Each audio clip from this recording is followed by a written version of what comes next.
everybody to episode 9 of Rime with the Frost Maiden. I'm Samson Paul, your DM. Everybody's here with me tonight. Should have a full party here. We're going to pick up where we left off last week. How was everyone's week? Is everyone having a good day? What's going on? Yeah, so far so good. An alright week. Good, good. How about Matt and Nate? How are you guys? Dude, I just had a great sandwich, so I'm pretty mint right now. And I started a diet today, so I'm having a wonderful time sitting with Matt. Oh. That's alright. You'll get some delicious food eventually. He knows what he gets around here. He's Lots doing of it to himself, delicious really. carbs. Yeah, I had a muscle milk for breakfast before my workout, and then I had some garbanzo beans for lunch with a little brown rice. And now I'm here. God, what a sad, sad way to live your life. I was gonna say, that sounds like just being a normal vegetarian. Is that what you consider a diet?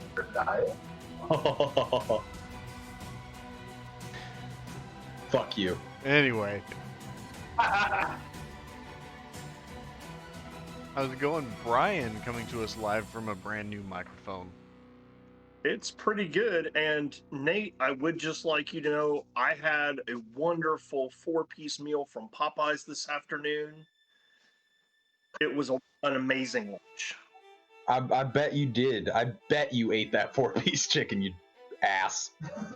Sorry, I'm grumpy. That sounds riveting. As anyone would be, as they are vegetarian. Babe, do we want to tell them about our Rocco's Pizza? Oh yes, we indulged in a beautiful pair of Rocco's Pizza, chicken Alfredo, and meat lovers with the side of a dessert pizza. Well, I made carrots and hummus at my house, so that's my life now. Hummus. The nectar of the nature gods, I guess. Everybody get off of this. Start the damn game. You're making me so hungry. What are we doing? I like this game a lot better. Oh man. Well, let's go off of that then and leave Nate some of his sanity and jump into the recap for last week, which started with the party finding themselves amid discussion between staying quarantined inside of a snowstorm and hunkering down, riding out the storm, letting the elements diffuse and before they venture out, only to become aware of the castle at Caer-Dineval getting a new recruit. You learned about him and a little bit about his backstory, Caleb Redmond. And after that, going into town after coming to the decision that maybe it's best to get where you need to go and then figure it out along the way and brave the elements.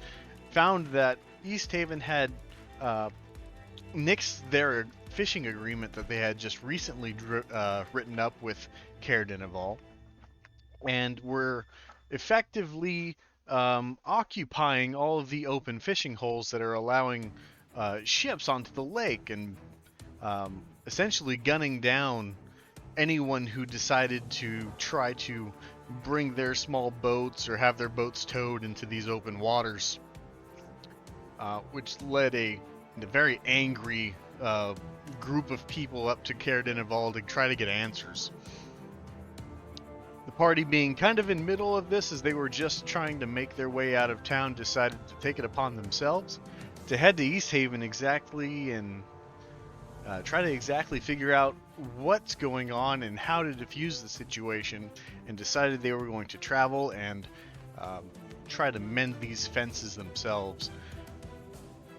While traveling, they picked up a stowaway, essentially, a little gnome who was trying to make their way from trying to find help for their town that was under siege from 2 winter wolves that can speak, and helped them get to East Haven before finding a mode of transportation more suitable for a I'm sorry, it was not a gnome, a halfling, in these heavy winter elements.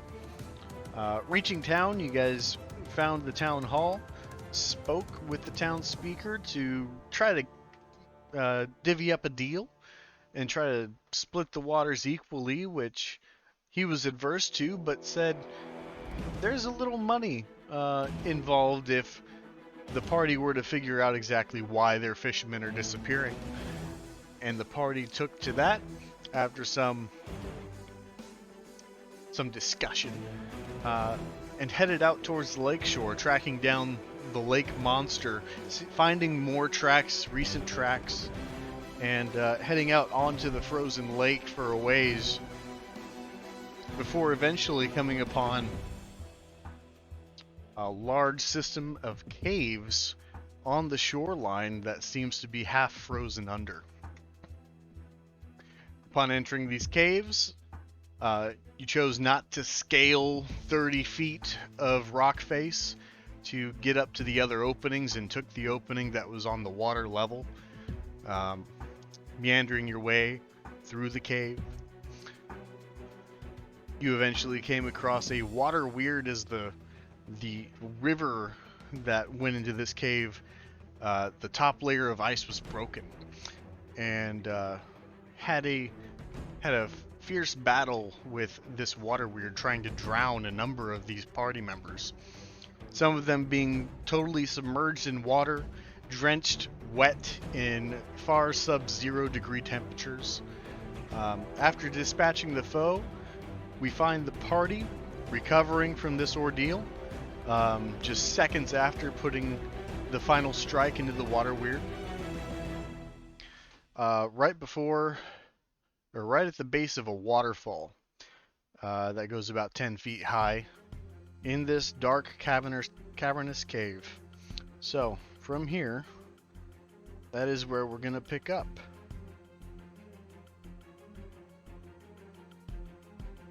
So the elemental or the water weird, it's gone. Are James and I still the only ones up on top of the waterfall, and everyone else is still down below? Yes, that is the current situation. You two are up top. You and James are holding the rope, as suggested to be to you guys during combat, just in case someone needed it to get out of the water. Everyone else is at the base of the waterfall. And seeing as a few of our party members are soaking wet and probably freezing, I'm gonna look around and see if I see like a rocky shoreline anywhere close by, so that we could maybe start a fire to warm them up. Okay, you won't have to roll for this because it's pretty straightforward and simple. Even though it's very dark in here, I don't think you have dark vision, but you can tell that the width of this cave outlet is actually just full river. So it's ice from one side of the wall to the next. Okay, then in that case, I'll probably yell up to La Ponte and say, hey, do you see any shoreline up there at all? Leon Ponte will take a look around, and do I need to roll and investigate or anything? Perception for this. Perception, And okay. then with combat, what did you do with your torch? Are you talking to me? Yes. My torch? I thought you had a torch as you were going into the cave. I did not have a torch. Oh, I thought you were carrying one. Did someone else have a torch? Yeah. Okay. And you're down below, so you wouldn't really be assisting in this endeavor. So you would make your perception check at disadvantage, Nate. Copy that.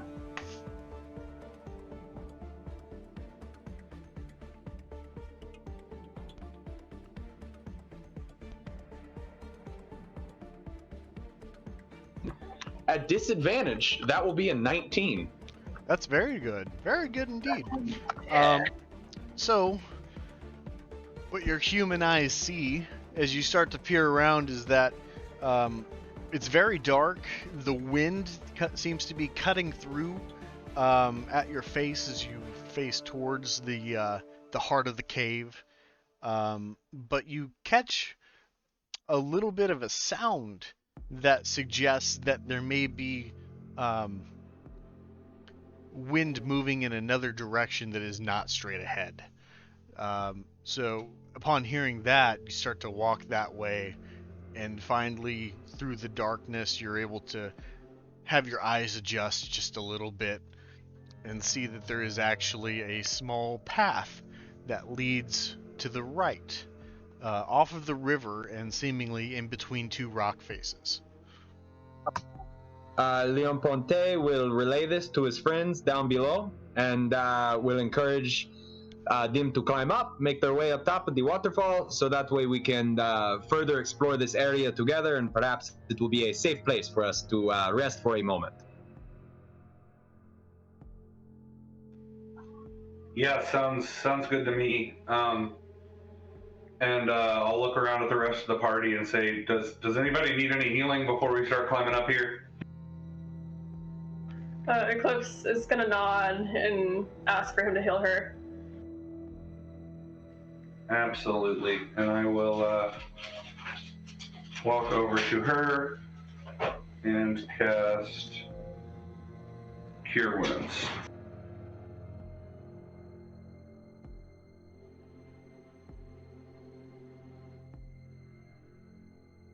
All right. Is anybody Max else healing, that'd be Ooh, very nice. Very nice, max healing. Who else is down, or not down, but hurt? I know Eclipse took the brunt of it. Zizix is, but Zizix. he's fine. It's very cold. You went underwater as well. We're resting, right? For a short rest. I think we're climbing. You guys are joining me up here, and then we're gonna explore this little area and then rest. Okay. Unless I misunderstood that, in case anyone thinks otherwise. That's what I gathered too. Okay.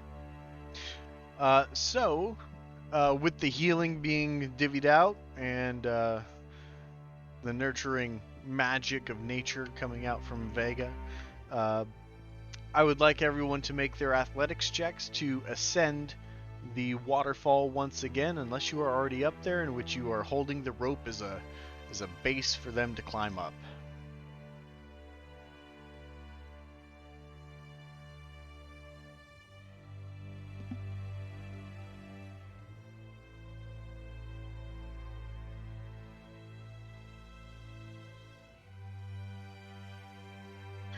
That's a 22 for Eclipse. Yeah, very gracefully you ascend the rope going up the waterfall, and you meet up with James, Mage Finder, Quincy, and Leoponte. Not Nate. Who's Nate? Sam, did you say athletics? Yes. Zizix rolled a 15. Yep. Quite easy for you, even though you're drenched in cold and feeling really frigid. You start to ascend as well and get to the top of the waterfall and rejoin the party. Lysander rolled an 18. Yep, very easily done. You're able to ascend as well, and you reach the top. And do you have dark vision? I can't remember off the top of my head. No, I do not. Okay, I wasn't sure. That is fine. I wish. Andy got a 16. Yeah, you guys are rope climbing pros at this point. Now all that we have left are Carcass and Vega.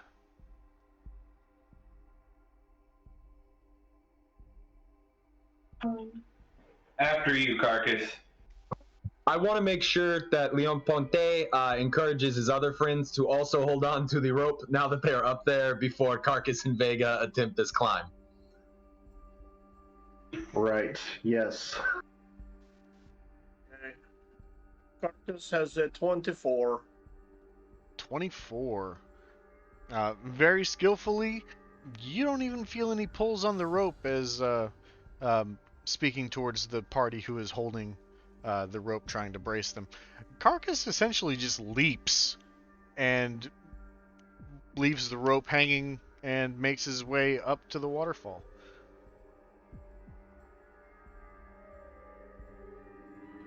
All right. Well, I got an 11. And Vega takes his time, slow and steady wins the race, is very careful to not misjudge his footing, placing a little bit of extra strain on the party that is holding him up through the rope, but comes over the top of the waterfall and makes it to the top quite safely.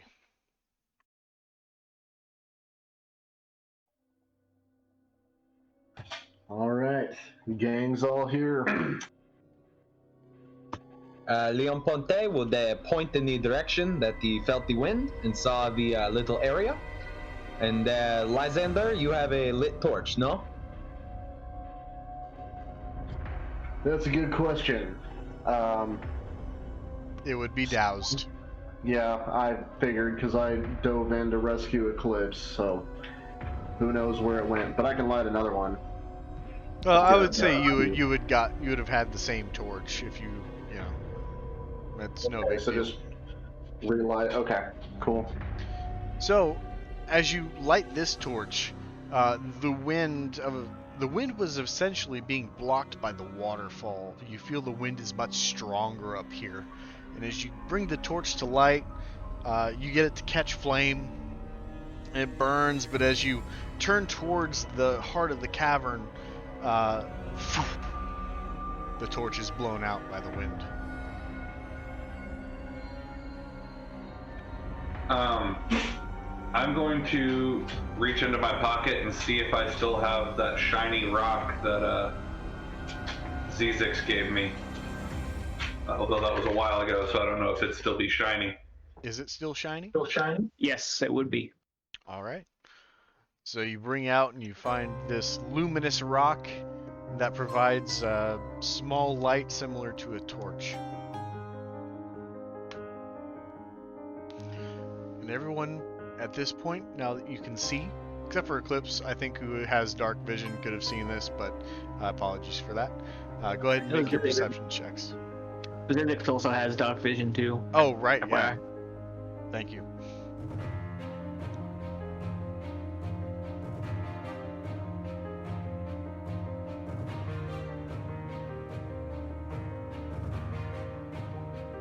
You ready for those, Sam? Yeah, go ahead, read them off. Be a 15 for Leon Ponte. Okay. Vega got an 11. All right.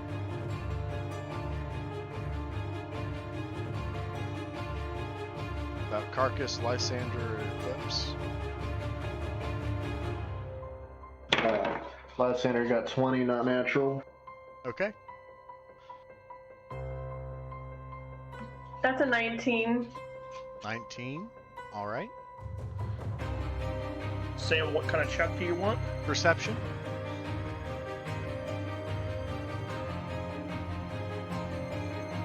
Carcass has a 2. Okay. Andy.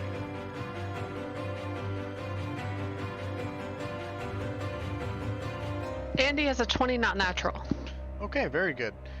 So Carcass seems fascinated with the frozen water at his hooves and continues to look down while everyone kind of gets their bearings looking around this cavern with the river they are traversing on top of.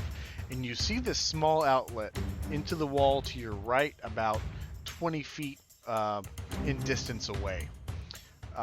And then you see further down as the river goes deeper into the caves and has a bend to the left.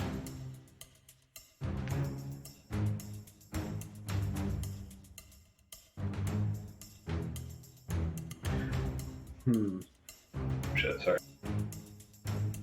Where would you guys like to go? Did he say there was a... Yeah, there is an outlet to the right. Okay, so Did you mention earlier that Leponte found a shoreline that we might be able to stoke a fire and So that get was everybody that's dried up? that was what I described.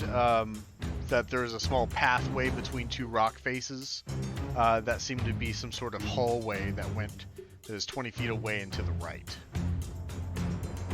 Okay. I gotcha. Alright. Well, I'm gonna turn to the party and say, shall we build a fire here and dry off, take a little rest from that encounter, and warm up a bit before we continue on down?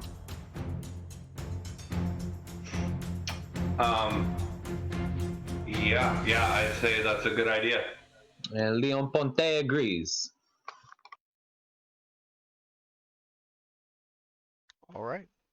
So you guys pick up your bags and continue towards the right, entering into a very dark, small hallway that you see bends to your left, and then you see a set of crudely carved stairs, maybe naturally occurring. You can't really tell at this point, but there is a significant upward slope before you.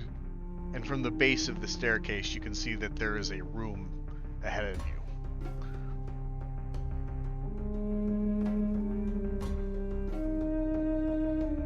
Okay.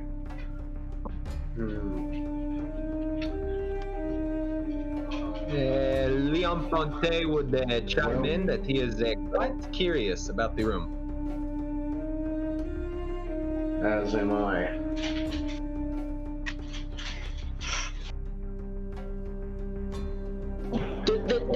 Well, Do you guys want to try knocking?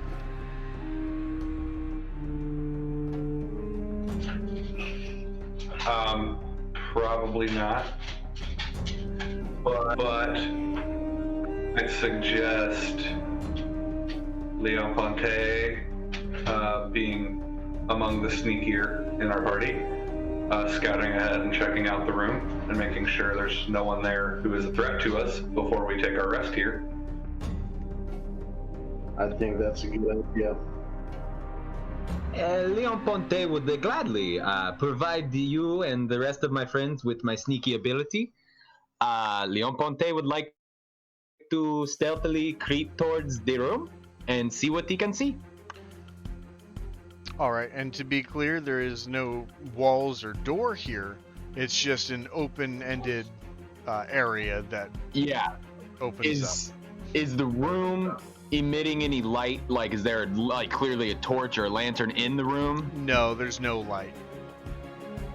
Okay, then yeah, I would like to just stay in as many shadows as I can and creep up to kind of the entrance, the gap that allows you in. Yeah, absolutely. So are you taking any light sources with you? It's a very important question, even though you've said that you're going to stay towards the shadows. Leon Ponte, before sticking to the shadows, would like to ask for the shiny rock, if he may borrow it for a moment. Oh yeah, I'll hand it to him. And then after saying thank you, Leon Ponte would put the shiny rock in his satchel and try to, stifle as much of the light as possible. Mm-hmm.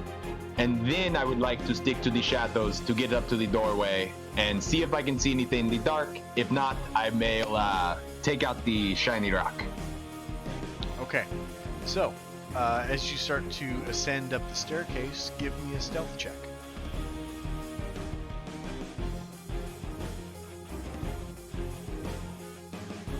That would be a 22. Okay, very good.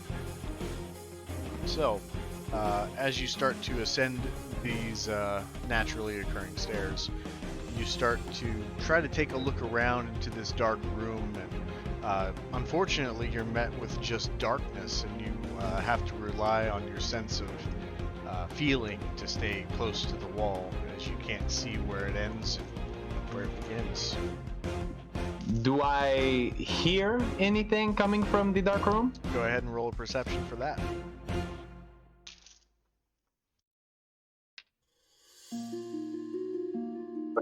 that'll be a 16.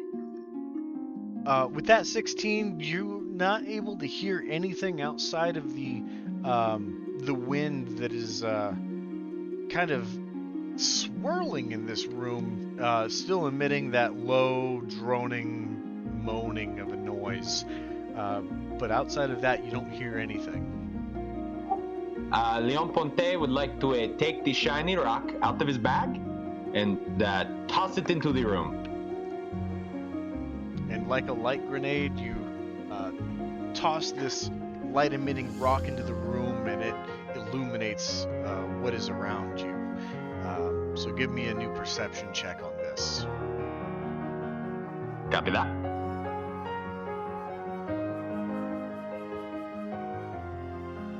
That's a 7. So with the 7, it's a fairly empty room. Let me go ahead and read the description off for you. So this is an elevated room. You look up above, and you're able to see there are small crevices where the sun could shine through. But with how heavy the winter elements are, it's just pure darkness into this, and not providing any natural light into this room. However, when you look amongst the immediate vicinity, the only thing you see is a very, very large skeleton that seems to be encased partially in ice and seems to be inanimate. But this is a huge skeleton. Go ahead and roll nature. Can do.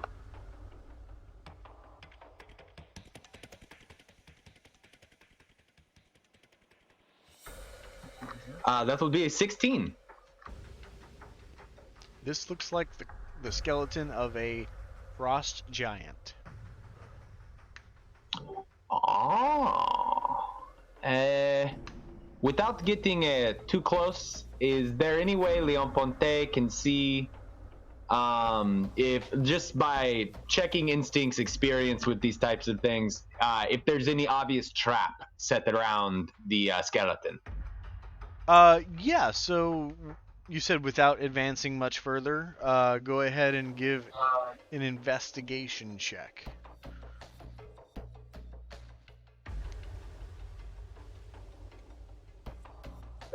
That will be a nat 1. No traps as far as your eye can see. Cool. Leon Ponte will turn back to get within shouting distance of his friends. Mhm. And he will say, my friends, come up here, huh? As Zizix would make his way up there. Andy will do the same. Yeah, okay. I'm in. And you His guys, carcass will follow his best friend's voice. as you would. As you guys start to ascend this staircase as well, you see exactly what Leon Ponte has seen. The natural skylights that are not bringing in any natural light into this small room, and you see the huge, monstrous skeleton corpse of this very long dead ice frost giant that seems to be encased in ice about to maybe its waist or so, lying limp to the side and not moving whatsoever. Around the room that you also see are the spines of knucklehead trout. You start to see bones kind of littered to the outskirts of the room. You see human skulls, you see femur bones, other parts of like ribs, and all kinds of different bones that are just littered about here.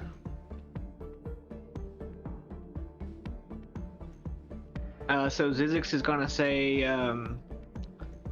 well, I think we found where everyone went.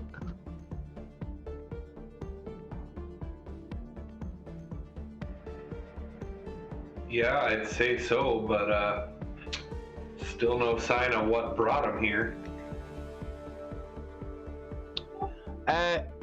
Leon Ponte would like to look around the bones now and see if he can find any that appear to be like incredibly fresh, like standing out above the rest, like the most recent bones. If there's any that stand out. Okay, for this, I would say roll a medicine check. Okay.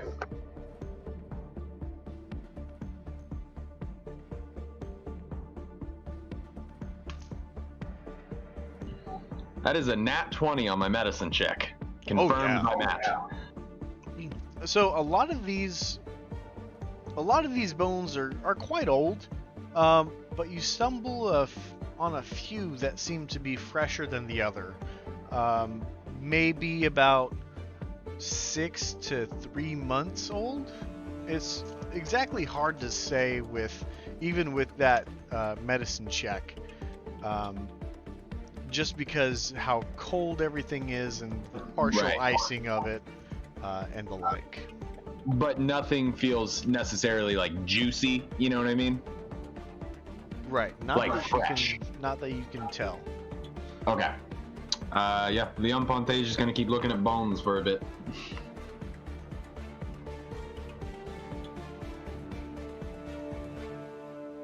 Zizix is gonna go up and kind of inspect the giant a little bit closer. Okay. Go ahead and roll investigation.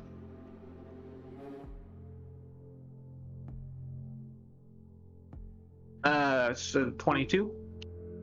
So you start to head towards the frost giant skeleton, and you see just the immense size of its bones. I mean, its forearm is like 3 times the size of you, and you just start to kind of look to see exactly what you can find. And as you start to get closer, the arm of the frost giant skeleton moves, and the head of the ice giant skeleton whips and looks you right in the eyes as its eyes meeting yours glow in an icy blue, and you hear a guttural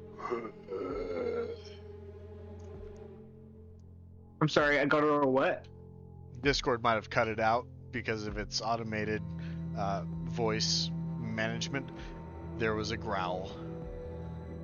Oh, okay. I was waiting for it. I was like, okay.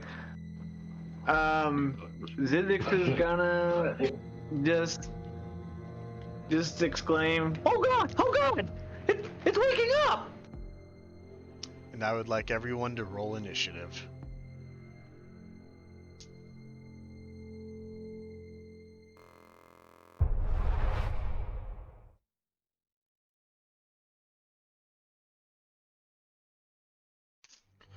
All right. Andy. I rolled a 19. I don't think I have a bonus in initiative. For some reason, my D&D Beyond thing isn't loading.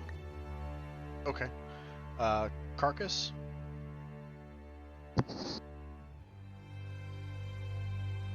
I have a 9. Eclipse. That's a 7. Zizix. 6. Leoponte. 16. Lysander.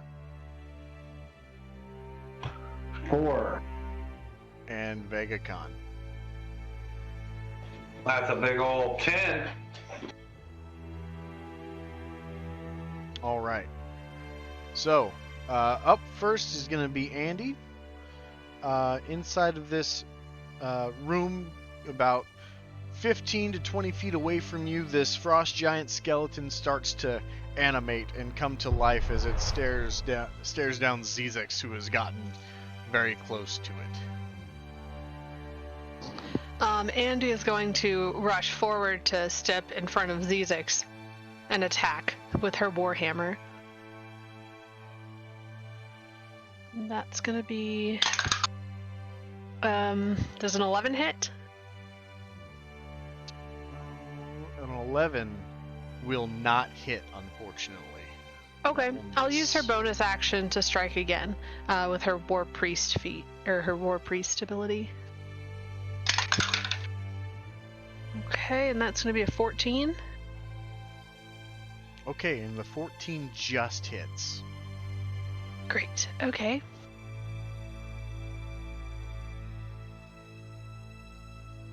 So that's going to be 8 total damage. Okay. And you hit it with your hammer? Mm-hmm. Okay. Very nice. So you let in a big strike, and you hear the crunching of bone as you unleash your attack against this foe. Alright. Next up, it's going to be Leoponte.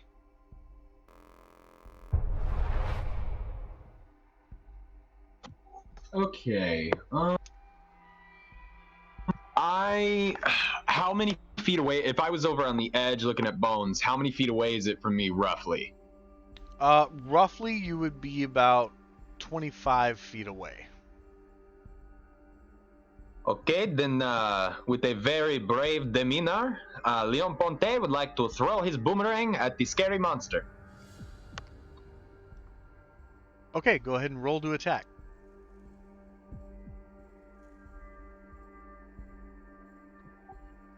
That would be a 22.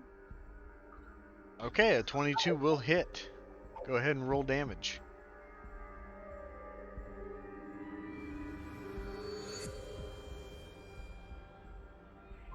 That will be 6 damage.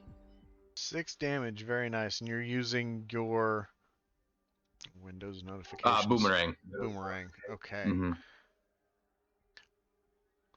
What type of damage does a boomerang do? Is it bludgeoning? Yes. Okay. And you throw your boomerang and it surfs about the room and clatters into this skeleton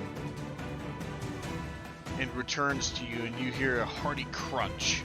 And your damage was, what was it? It was 6. Okay, very nice. Anything else? Not at the moment. Leon Ponte is just going to await another opportunity. Okay. Vega. You're up. Yeah, I'm gonna cast Firebolt at it. Okay, go ahead. That would be a 17 to hit. 17 will hit. Go ahead and roll damage.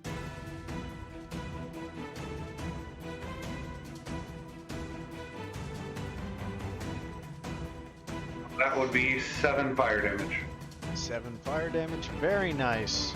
As you shoot the flame from your trunk and it explodes into the frost giant skeleton, you see a little bit of the ice starting to melt that seems to be trapping this creature. Anything else? Yeah, I'm gonna make a mental note to maybe do something other than fire next time, so he doesn't get grief. All right, Carcass, you are next. Okay, I will walk up and swing my great axe at him. Okay, roll to attack. That is a 16 to hit. That will hit. Roll damage. That is 10 damage. Very nice. And you take your great axe and you swing into this creature, and you hit some serious bone, and that crunch that you're so used to just feels so satisfying. Yes, I like that sound. Anything else? Oh, yes. Since I hit him, I guess I will use my hammering horns to try and push him. Okay. That is a strength save from him. Okay, a strength save. That's going to be a 27. It's fine. I'm sorry, a 26. He is still fine. All right. Is that going to do it? That's all I can do. Okay, so next up is Eclipse. What would you I would like to do? I would like to attack with my quarterstaff. Okay. Go ahead and make your attack roll. That's a 6. That unfortunately will miss.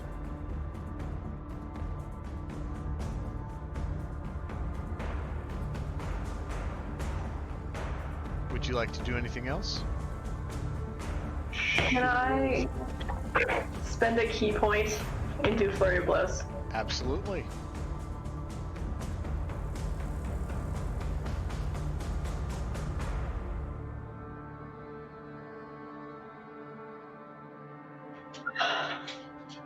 Seven. Gosh. That will miss as well. And for your second flurry of blows. There's a 5. You seem to be swinging with intent to hit, but your quarterstaff slides between its ribs, and your fist just misses where its diaphragm would be, and you're unable to make clean contact with this frost giant skeleton. Is there anything else you would like to do? No, that's it. Okay. Zizix. He is gonna run away as fast as he can. Absolutely. In the opposite direction. So I assume I wasn't in melee range when it came to life. Technically, yes, but because it is restrained, it is not going to be able to take its reaction. Okay, good. All So, yeah, I'm gonna run to whoever's furthest in the back, probably Vega, and stay next to him. Okay. Very good. And next up is going to be Lysander. All right. Can I perform a bonus action now? Yeah, for sure. What's your bonus action?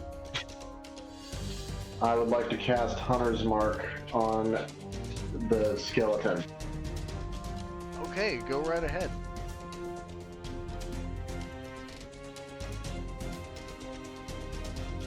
And that applies what? One extra d6 of damage for my attacks. Perfect. Go ahead and make your attack with your standard action.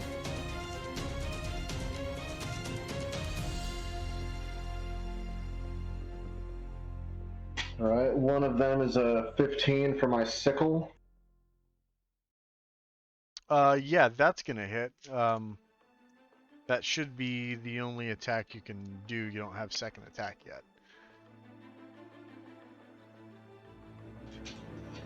Okay. Go ahead and roll damage. And that will be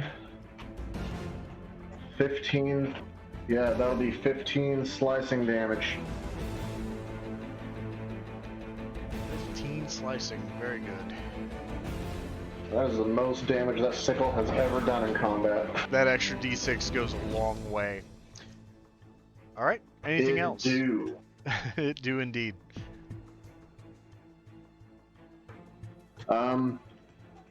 No, that will be it for now. Okay. And now it's the Frost Giant's turn. Actually, no. It's James M.F. Quincy's turn. Yeah, and my boy. boy. He's gonna scream heartily at this Frost Giant. And he's gonna hurl a rock at it. And he's gonna miss wildly. Oh no. What a man. What a dude. Don't fuck with James F. Quincy. Wait, what? I wasn't fucking with no one. but he misses so bad that the rock that he hurls, it pelts the frost giant in the face, but considering how small of a rock he threw, it does essentially no damage. And the frost giant looks straight at James Quincy and reaches for its great axe. And it looks down and it starts bashing at the ice that is restraining it to the floor. Bash, bash, bash. And the giant is now out of the ice. It stands up in all of its might and readies its great axe attack. But that brings us to the top of the order. Andy. Andy is going to go at it with her warhammer again. Okay, make your attack. Ugh, that's a 9, so it's a miss. And she'll use another war priest action to do it again. Okay, go for it. Okay, so that's a 18 plus 4, so 22. That will hit. Go ahead and roll damage. Right. That's 5 total damage. Okay, very nice. You take a similar strike to your previous one, and you land, but not with the same amount of power that you once did. You kind of figure that with it being restrained, it gave a much cleaner striking. You kitten on the table. It landed more flushly. But you still have done good damage. So next, unless there's anything else. That's it.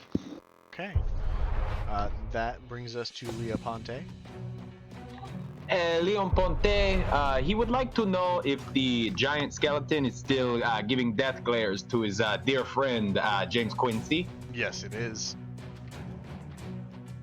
Leon Ponte is going to shout, James Quincy, I do not believe this is the battle for you, James Quincy. You need to run, James Quincy. And then Leon Ponte is going to throw his boomerang one more time. Okay, roll to attack. No, Google, I'm not trying to talk to you.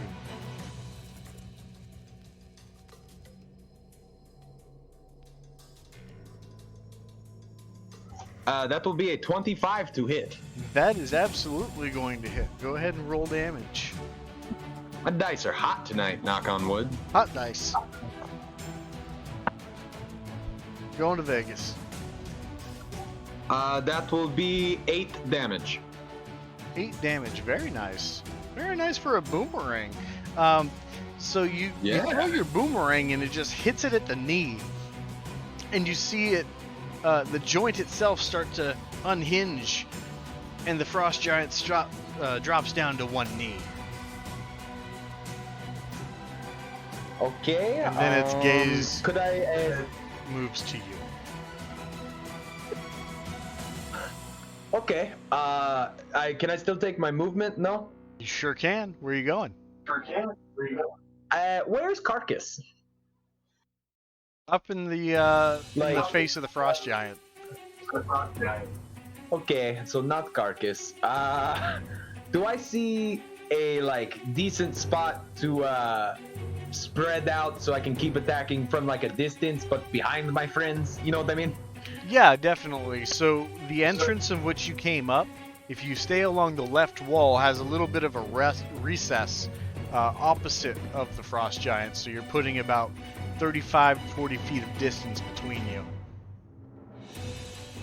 And that is still distance for my range. So yes, I will move that direction. Okay. And hold my ground. Very good. So. And that will be my turn. With that, next up is Vega. Okay, well, how far away am I from it? You're in the range of about 25 feet or so.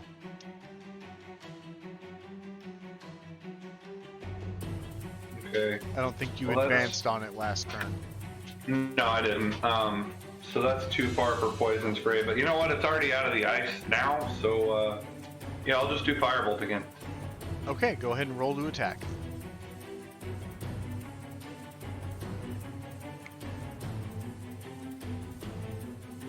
That'd be a 24. That is absolutely going to hit. Roll damage. Whoo-hoo, that would be 9 fire damage. Very nice. Max damage.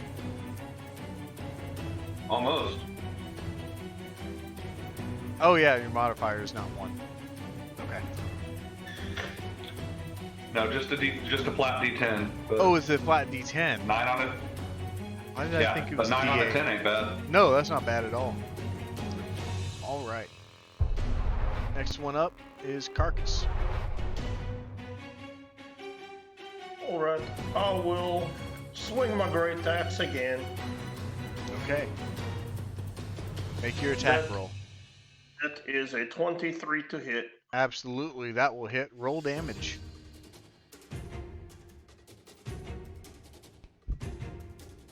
That is 16 points of damage. 16 points of damage. All right. And with the frost giant dropping down to a knee, it brings you at head level. As you rear back your great axe to plant this right in between his eyes, go ahead and describe your fatality. I would like to swing right towards his eyes and then smile and bring it down harder into his chest to try and shatter some of his bones away. Absolutely. So you make that strike and you land it flush between his eyes, and you feel the cracking of his skull, and you continue your downward swing and you crack his breastplate. And this strike seems very satisfying to you, other than the fact that it's not spraying blood into your vicinity. And this might make you a little sad. It does, but I see plenty of bones that I can pick up now. Absolutely do.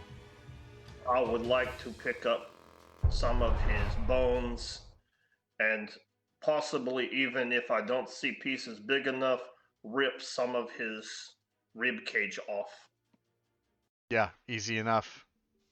I will put that in my bag along with my ogre fingers. Okay, and you guys have downed the frost giant skeleton with essentially no damage taken, as you are able to take care of this foe before it was able to really mount any attack, which is impressive.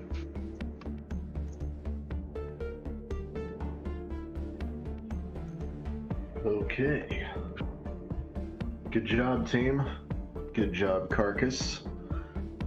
Way to land the killing blow.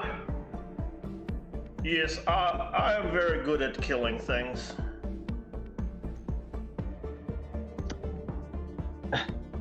Leon Ponte would like to turn to James Quincy and ask if he is okay. Yeah, man, I'm all right. There's nothing gonna stop me. Maybe it would have been a little bit better if I used my sword, but a rock is what I had. Decisions were made, some good, some were a tiny rock, but they were made nonetheless.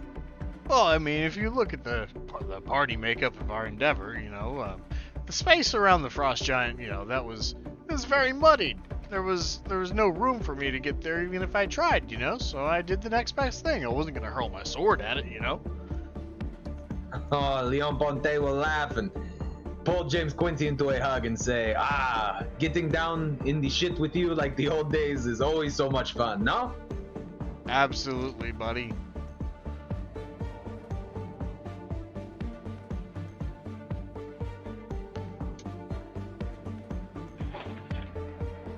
I'm waiting for the theme music for this buddy comedy that just started.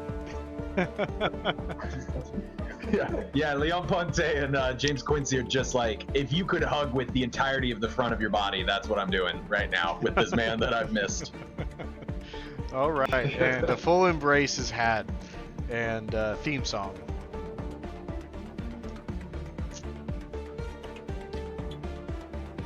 We'll have to make a little prequel side quest for this. Well, now that we've got that out of the way, do we want to go ahead and start the fire and a short rest for everybody that just fought this thing in icy, drenched clothes? We don't know what's ahead. Probably a good idea to warm up. Yeah, I'm all down for that. Yeah, Leon Ponte is down as well. James Quincy is down as well. You and me, same page all the time, no? No.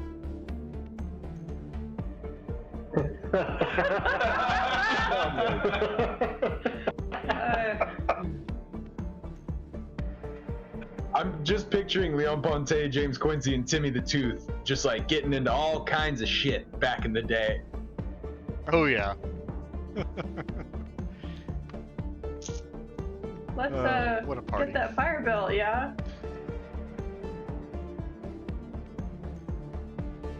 All right, you guys take the time to set up a small makeshift camp inside of this cavern. As the snow is coming in from the top, a clump of snow falls down from the top, and that explains why it's so dark up there, as it's totally covered in snow. So you've got a small drip problem, but you're able to create a fire nonetheless and try to warm up a little bit. How much time are you guys going to spend resting?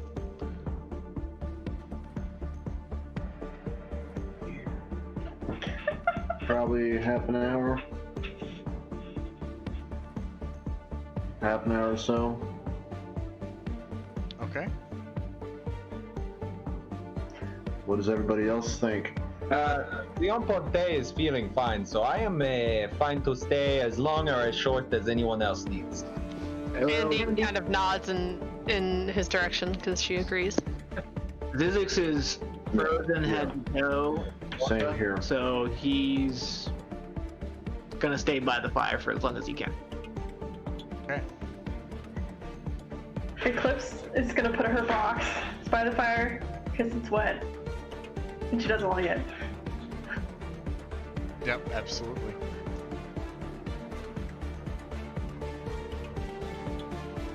Alright, so you guys, is anyone taking watch over this short rest? Leon Ponte would stand watch if anyone wants to join him. Andy will join. As will I. Okay. Yes, I will just go play in the Giant's Bones. Perfect.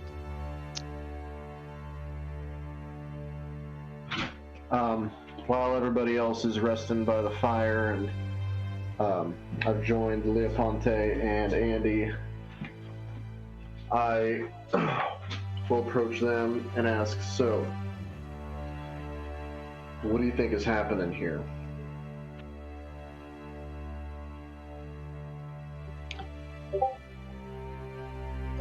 Leon Ponte will roll his eyes for a moment, not out of frustration, but out of thought. And he will say, you know, I don't really know. This is this whole journeying and traveling with you and all of these beautiful people, it's starting to get a bit out of my realm, if you know what I mean. So I'm just sort of here for the ride and for the gold.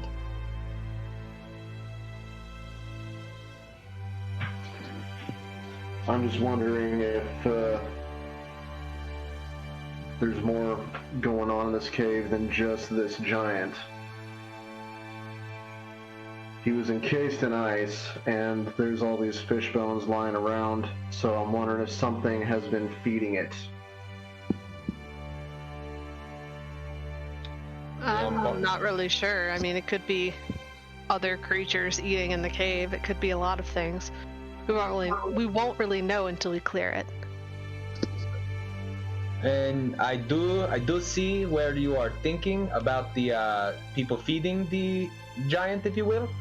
But he also did have to break himself free, no? So it seems a little, maybe like that would be counterintuitive to him. So perhaps something else was being fed, no? Or just perhaps these people were being slain. But I don't know. It seems kind of iffy on that for me. Yeah, that's why I wanted to see what your guys' thoughts were on this matter.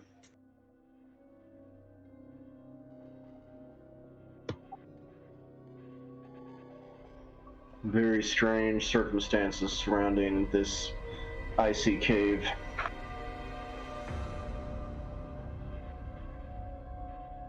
All right. And if I can get you guys to roll perception while you were on watch.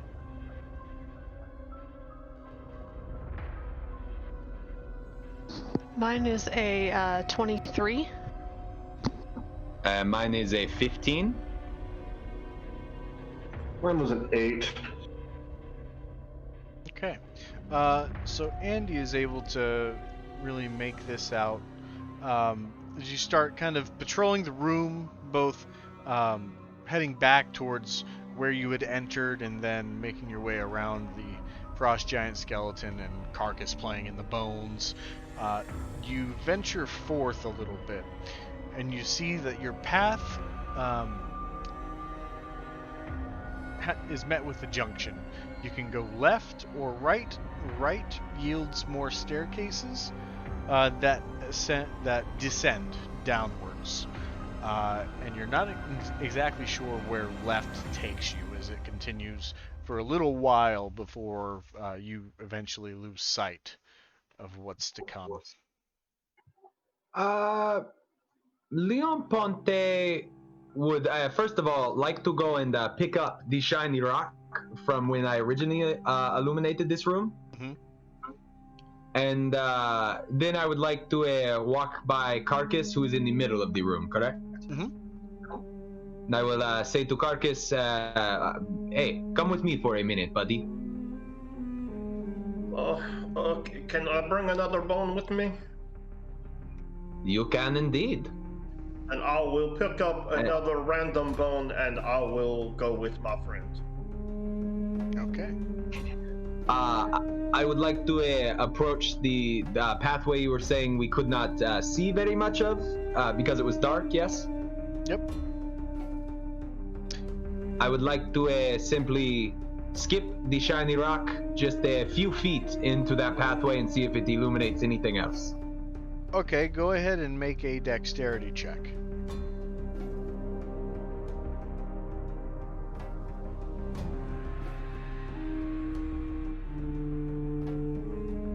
That would be a 10? So with that throw, you skitter this this light rock, and it starts rolling and rolling and rolling, and then as you see as it illuminates forward that there is a drop off that this light rock is rolling towards. You see that this hallway just ends abruptly in a drop off. You don't see exactly what's below. Is the light rock, it's rolling like it's gonna fall, like it's got momentum? It's pretty close. You're not sure whether it is or it isn't. Can I run up and try to grab it real quick? Absolutely. Make an athletics check. All over it.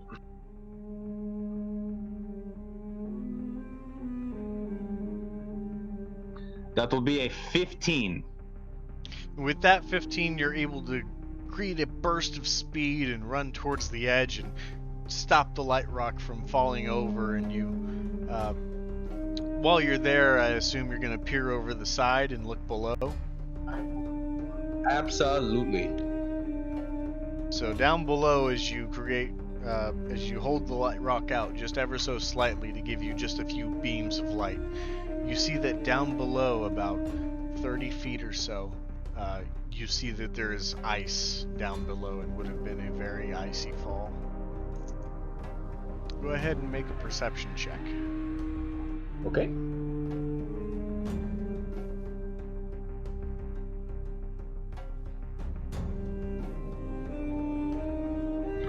That will be a 17.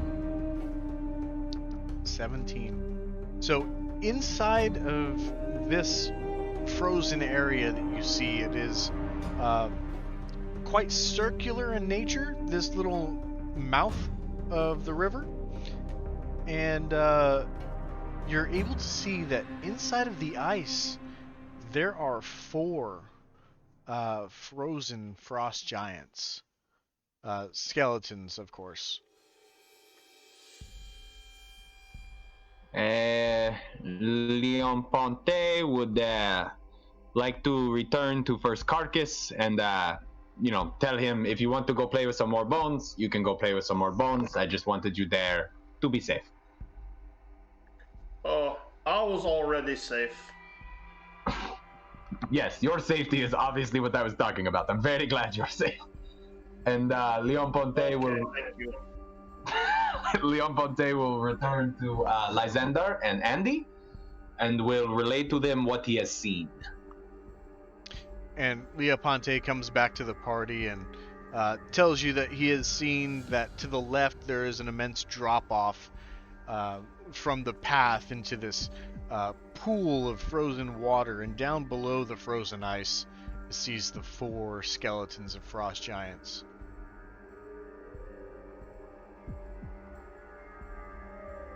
Well, I would say that's not the way we want to go. No, likely not. Probably not. But also, the most valuable of rooms and areas are the ones that are the most heavily guarded. So maybe the bodies are a good sign, no?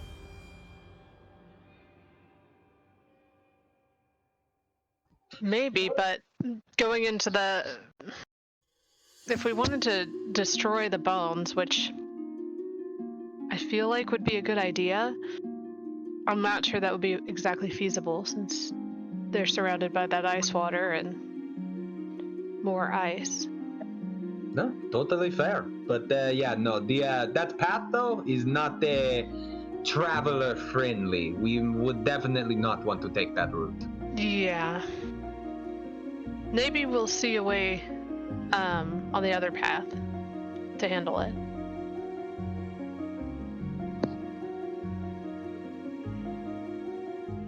Perhaps. Alright, and at this time, Vega, you catch a whiff of something. If you would please make a perception check with your nose.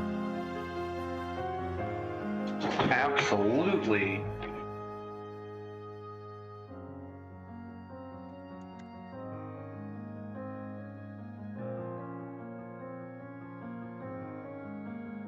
You said perception, correct? Yep, with your nose, so you have advantage.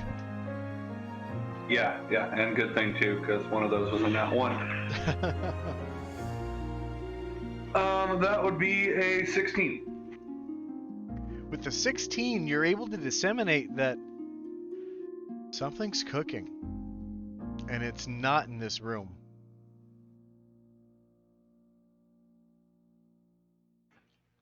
Like something that smells delicious, or something like burning flesh. You catch hints of herbs, some very pungent fragrances that you can't quite put your finger on, or your trunk on, and it doesn't smell bad, but it doesn't smell like something you've had before. Okay. Well, I will approach the 3 on watch, and I'll say, hey guys, it smells like somebody's cooking something somewhere close by.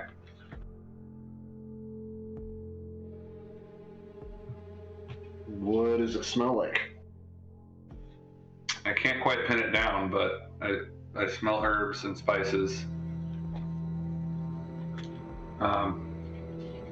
It's not a familiar scent to me, but it smells like someone's cooking something. Yes, Vega Leo- has never been to a KFC, so herbs and spices are foreign to him. Exactly, especially because they're so secret. You know? Right. Leon Ponte will say, well, whether or not you can't determine what they're cooking, there is somebody cooking, like you said, that is not us. So perhaps we should peek ahead just a bit, see what we can see, no? Yeah, I think that'd be a good idea. And Sam, what can I tell what direction it smells like it's coming from? Definitely stronger to the right. Okay, then I will motion that way and say it smells like it's coming from this way. Zizix, can you give me a perception check? Who was that? Zizix? That is 18. So you're able to kind of make make out what's being cooked here. And it's something very familiar to you that you've had in your past. It definitely smells like some sort of stew is being made. It's very fragrant spices that you're familiar with, and there's a tinge of familiarity with the food. This odor that's emanating from this cooked food. Zizix is gonna kind of pipe up and say, guys, that smells great. Someone's cooking a stew. Let's go see if they'll give us some. And at this time, oh, go ahead. I'm just so sick of eating knucklehead trout. And that's precisely right. He is not smelling knucklehead trout, and neither are you, Vega, so that's something to take into account. That this is something that you haven't smelled in a while. So with that will complete your short rest. So if you are resting and trying to regain hit points, go ahead and roll those now.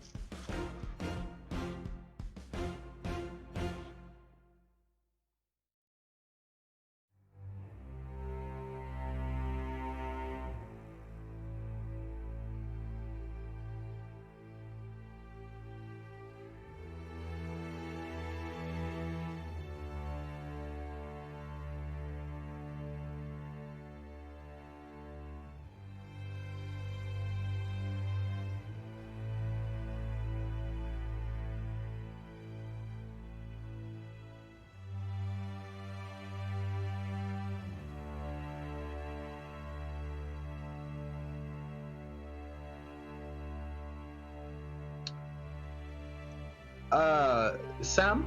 Yes. Is Leon Ponte, does he know in his memories, is James Quincy, is he somewhat of a stealthy, sneaky kind of person of the underworld, you know, kind of like crime like me, or is he like a hired muscle kind of guy? Very much a hired muscle kind of guy. So not stealthy. Right. Based on my recollection. Yes. Okay. Leon Ponte would like to ask Eclipse, if she is up now, if she would like to scout just mildly ahead with me to see if we can get an eye line on whoever is cooking the stew. She's gonna look up and yawn a bit, and she's gonna say, okay, but no one better touch my box.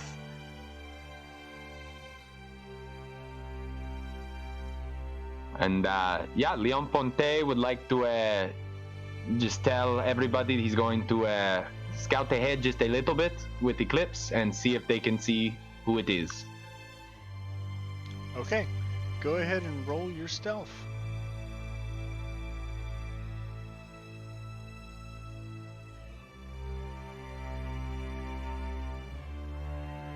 That will be a 14 for Leon Ponte. And that will be a 14 for me as well.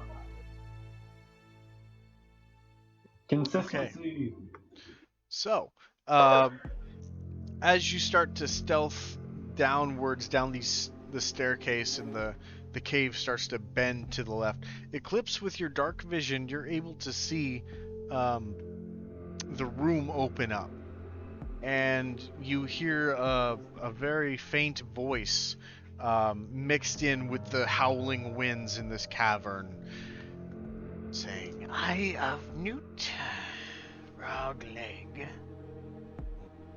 What else? What else?" And as you start to emerge from the corner and get your eyes peered out, same for Leah Ponte, you see this frail old woman standing in front of a large cauldron. This fire is lit, emanating light around in the surrounding room. You see that there are rusty old hatchets laying about the room. You see 5 flayed humanoid corpses that seem to be spread open like the flayed man in Game of Thrones and skinned, and you see this woman start to head back to one of these corpses and with a skinning knife just shear off a large piece of human flesh and toss it into the cauldron.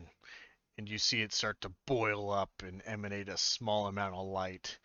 And she lets in a big inhale and... That's better, that's better. Leon Ponte would like to just look at Eclipse and mouth the words, "I am so fucking scared right now." She's just, her mouth's open. She doesn't know what to do. Leon Ponte would like to keep watching for a moment because it doesn't seem like these guys are in need of saving necessarily. They seem pretty well done. Medium rare. Pretty well done. Crispy. Yeah, no, the scientific curiosity in me is wondering what she's doing. So Leon Ponte would like to watch for just a moment more. And you see the decrepit old woman starts to grab the large ladle and start stirring this cauldron, and she reaches into her robes and she pulls out a small bag of some sort of herb, or some would say spice, and pour it into the cauldron. And then she takes a deep inhale,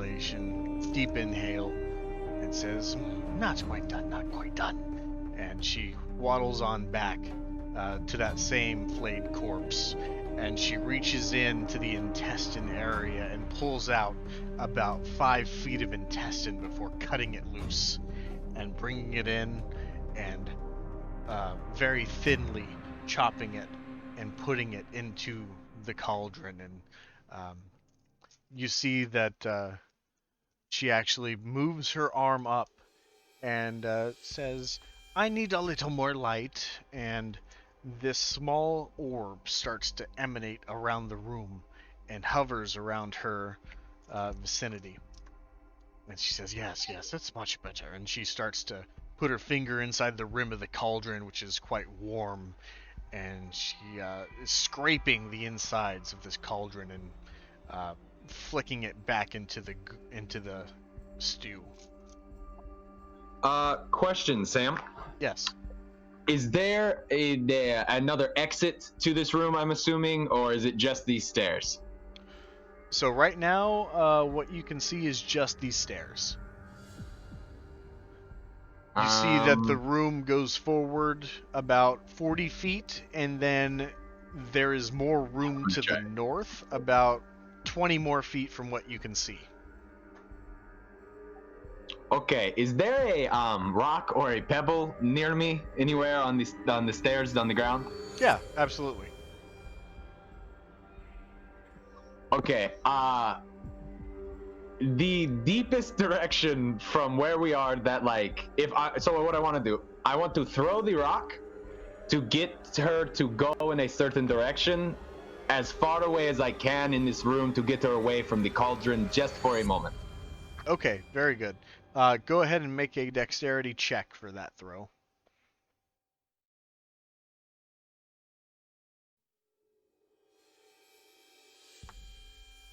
Nat 20. Swear to God. Hot dice tonight. It's a hot dice. We're all getting rich tonight, guys. Let's go to Vegas on Sam's credit card. Perfect. No, let's not do that. Anyway, so yeah, I throw the rock.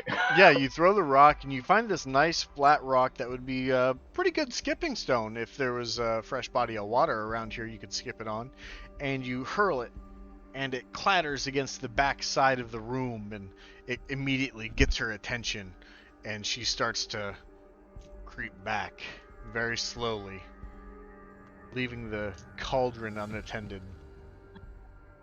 Now, question.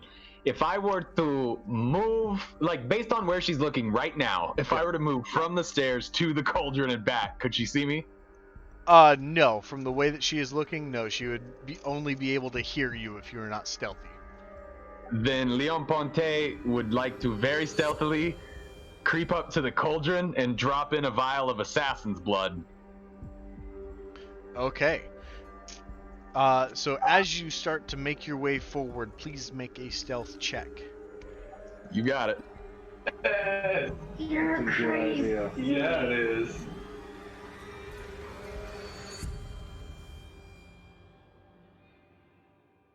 Eclipse is like tugging on her ears. This is stressful. Ah, that's gonna be an 8.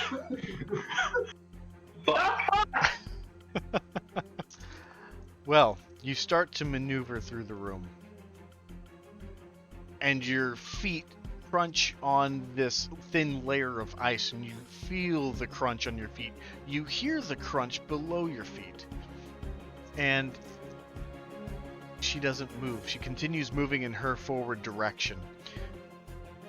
However, the orb of light that was beckoned on earlier, it grows brighter, and it moves to your direction, and it starts flaring and pulsating in a brighter, dimmer fashion.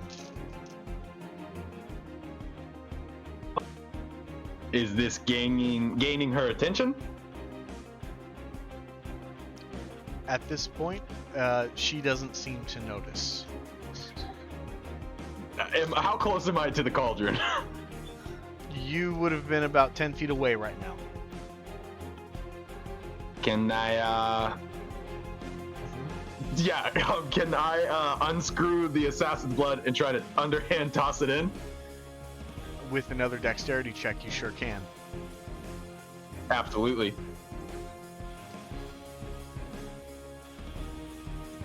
That's gonna be a not natural 20. Thank God. Okay.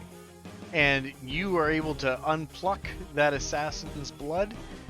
Or that assassin's, is it blood? Assassin blood? Yeah, I think that's what the poison's called, yeah. Okay. And you just splash, brothers. Just, you make it right into the cauldron. And this willow... I would then... Go ahead. Oh, sorry, I was gonna say, as soon as it leaves my hand, I'm as stealthily and quickly moving back to the stairwell as I can. Okay. And with that, the orb of light starts to move, and it's going to where this decrepit old woman is, and it starts maneuvering in front of her, trying to get her attention.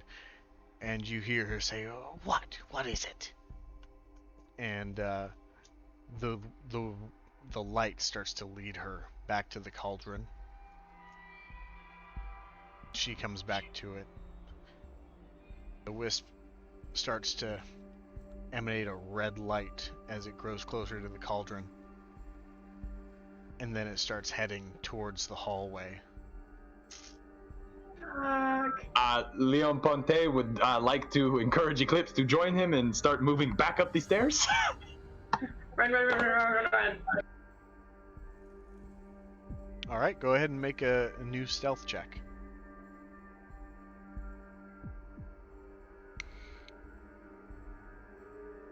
That That's would an be 18. and a 15. Okay, an 18 and a 15. Now that they are alerted, they will make checks. And the orb of light starts to come around the corner where you had just recently left. You make your way up to the stairs and make your left turn back to where the party is, and you see that the campfire is still intact, and it's emanating a little bit of light as you guys return back to this room. And then you start to see light growing from behind you as this wisp is maneuvering through this hallway. And you hear the woman say, "Why am I following you? You never do this." And continues to follow the orb of light up the stairs.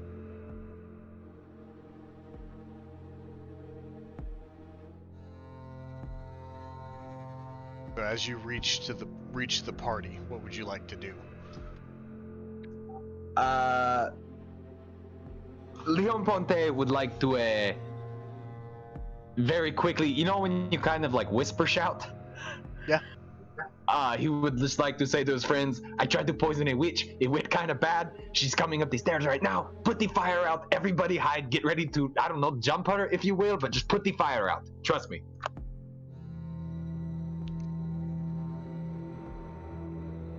All right. What would you guys like to do upon hearing that? Put the fucking fire out, I suppose. Quickly or stealthily? And with what? Yes. Yeah, Alright. throw snow or ice on it. Just try to snuff it out. Scooch, scooch, scooch. Okay. Quickly and stealthily, please make stealth checks at disadvantage. God. Oh, fuck. That's gonna be bad for me. At disadvantage, that's 12. Okay.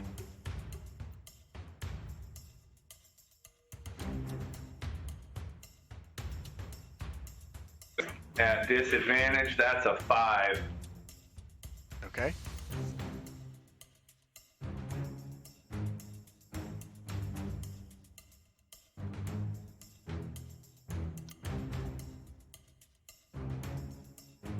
Anybody else?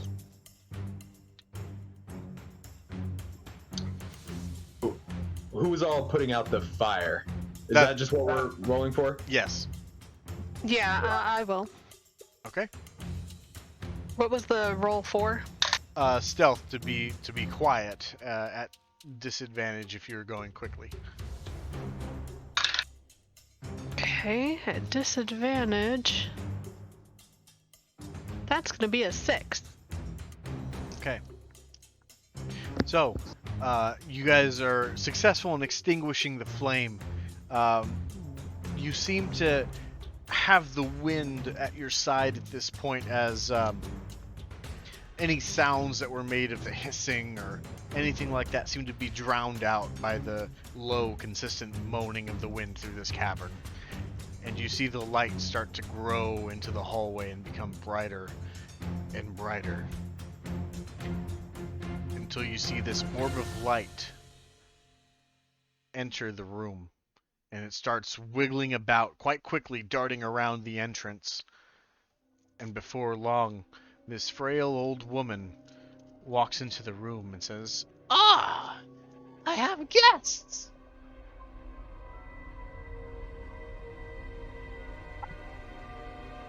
Did you say, "I have guessed"? Is that what she said? I have guests. Leon Ponte would like to, before anyone else does anything, just step out from whatever shadow he was trying to hide in and say, we are here. We are your guests. Were you expecting us? No? No, I was not expecting you whatsoever. I'm just making some fresh soup if you would like to partake. Does she see everyone, or is anyone in the shadows or hiding? Like, what's going on? So with the light illuminated from this wisp, the whole room is illuminated. Okay, so so there, she there are sees no us all. shadows. You guys are very plainly visible, and she's aware of each of you. Zizix is gonna pipe up and say, "Oh, that smelled absolutely delicious. Oh shit! I would love some." And she will say, yes, come, my child. And I will fix a bowl just for you. It's a delicacy. Leon Ponte would like to quickly chime in and say, Zizix, where all of us come from, it is rude to not allow the cook to have the first bowl of food. Well, absolutely, but come on, guys, let's go get some food. And Leon Ponte will say, yes, let's go. Watch this woman eat the first bowl of food. Yes. Yes, Carcass is hungry too. And she says, yes, come. And the wisp starts to ascend higher into the room and seems to be putting a watchful eye on you all as the woman starts to lead you out of the room and down the hallway. And she calls back and says, so, what brings you all the way out here? Leon Ponte would like to say, my dear friend Lysander can answer that question. Yes. Leon Ponte is just sweating bullets right now, making intense wide-eyed contact with everyone when the soup is mentioned. We're cave explorers. We're exploring caves. Oh, total. Cave exploring, and you happened upon my own. How fortuitous of us. How fortuitous indeed. And then he looks over at Leoponte and gives him a slight glare. Leon Ponte, at this point, is just a bunch of wide eyes, just staring at the cauldron, praying to God mistakes are not made. And she says, while you suggest it's very kind of you to offer the first bowl to me, I will be sure everyone is served before I take the first sip, just so it has sufficient time to cool, and we can all partake in this dinner together. Now, as you start to enter this room, and she starts to go fetch her bowls, you see that this room is just filled with decrepit old bones, bloody, rusty hatchets on the ground. You count 5 flayed corpses, one of which has pretty fresh-looking blood on it, and intestines being just hanging downwards from this corpse. And she grabs her bowls, and she starts scooping out a bowl one by one. And she says, for you, the metallic man. And tries to hand you a bowl.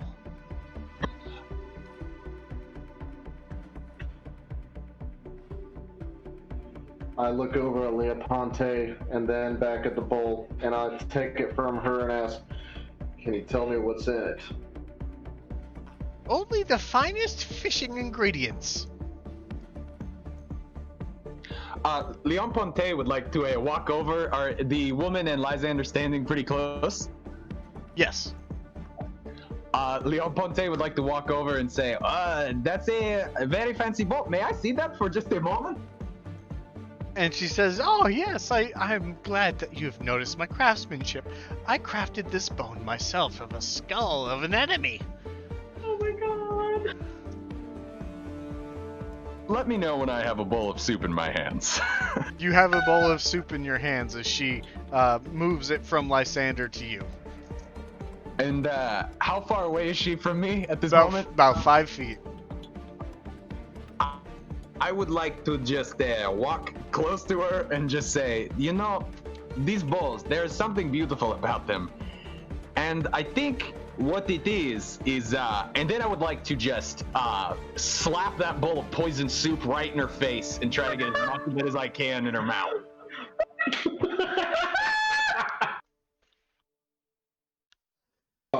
Awesome. Yeah. Oh my god. God, I fucking love this. Oh man. Okay. So, with that, this scalding hot liquid is hurled into this old woman's face, and she lets out a cry. Ah! It burns! The herbs and spices! They are blinding me!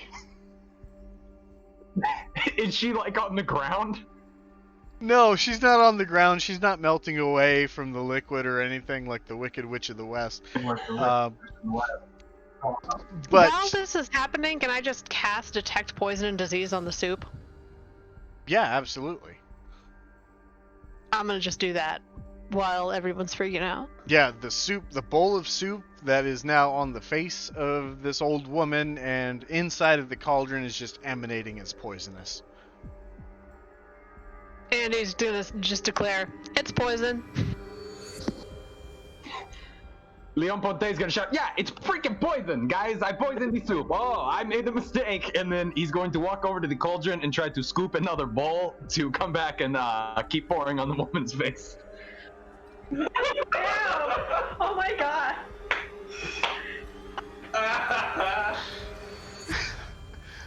So as this woman is obviously disorientated, she'll make a Constitution saving throw for the first bowl, and well, she makes that roll all right. So with that, in the time that it takes for you to scoop up another bowl, and you get a nice chunk with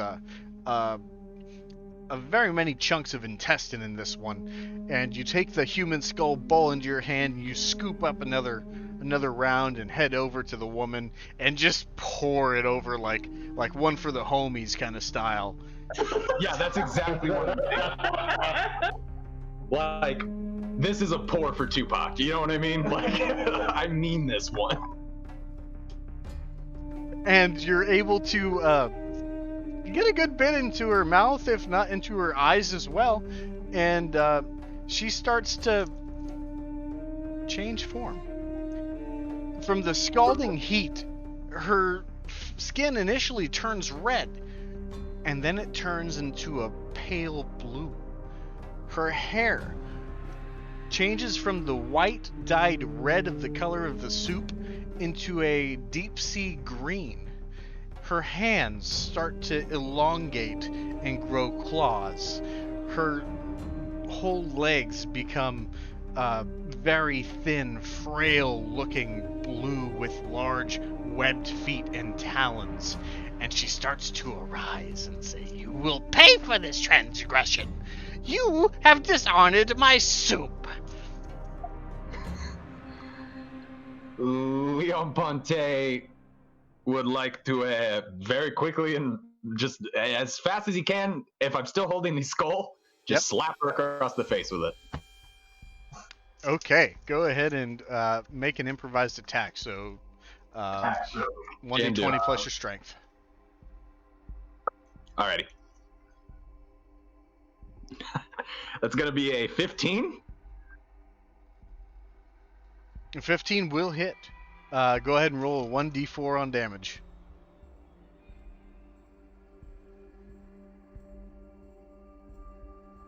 It's going to be 3 damage. All right. And with that, I would like everyone to roll initiative. Jesus. Hey, guys, I tried. That was a fun plan, and I tried. It didn't go great, but it was fun. So I don't want to hear anything about it. Dishonor on your soup. Dishonor on your soup. Okay. First up, we're going to have Andy. What is your initiative? 12. Okay. Carcass? 22. Okay, Eclipse. 16. All right, Zizix. 22. Sorry, what was that you cut out at the beginning? 22. 22. Leoponte. 8. 8. Lysander. 15. All right, Vega. Fucking 2. Fucking 2. All right. I want to take the time to acknowledge this. If at first you don't succeed, soup again. That is fantastic. Yeah, I just read that and I love it. Oh, that is so good. All right. So first up is going to be Carcass with his high initiative roll. As you see this woman turned into a sea hag, rising up from the ground and standing but about 10 feet away from you guys, and the shiny light emanating above. Who would you like to target, and what would you like to do? So, I have a problem. Uh-oh. How does the soup smell? Very good. I would like to dash toward the soup and try and eat some. Okay, very good. No. It was poison. Oh! I was promised soup. All right. Go ahead and use your movement action, and then you can use your action to scoop up a handful of soup with your hands. No, I have my special fork, so I don't think I will get very much. Oh, okay. Use your special fork then. But I will try and get some of the meaty bits. Yes, perfect. So you do that, and you take the time to get your special fork out, and you grab a nice eyeball of all things that come out of this soup. Yes, it does not matter. All right. Go ahead and make your Constitution saving throw. That is an 18. Absolutely. You enjoy this very good tasting soup. Oh, yes.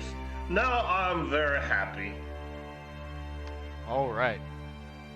Anything else? No, I was promised soup, so I needed to get soup. Absolutely right. So next up is going to be Zizix. And Zizix, just absolutely enamored with the smell of this soup, is also going to go over to the soup and partake in the same fashion as Caucus. Yeah, very good. And you get a nice fleshy bit of boiled skin. And he's just going to chow down. All right.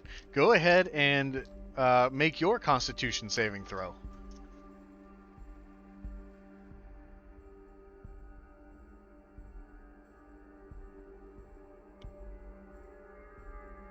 $22. Yeah, it's a perfectly good tasting bowl of soup here that you're feasting on.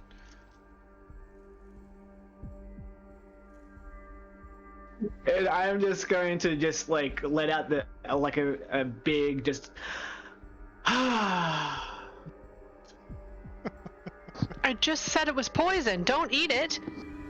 Leopold is looking around very confused right now because he's pretty confident he poisoned the soup. But the soup is very good. You should try it. All right. yeah. Zizix is gonna say, yeah, this is great. And next up is going to be the Sea Hag herself. And she's going to look directly at Leoponte, who has been spilling her soup all over her. And she's going to say, well, I think we need one more ingredient, and maybe it's the tongue of this Neanderthal here. As she is starting to really emanate the horrificness in her voice. Her teeth start to sharpen, and she is going to try and use her death glare on Leoponte. So I need you to make a wisdom saving throw. Okay.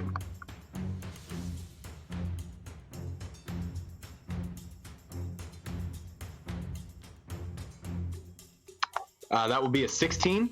A 16, you are able to save against this as the eyes of this hag start piercing deep into your soul. And you feel yourself become heavy for a slight moment of time, but you're able to avert your gaze and just ward off whatever magic she was trying to force down into your soul.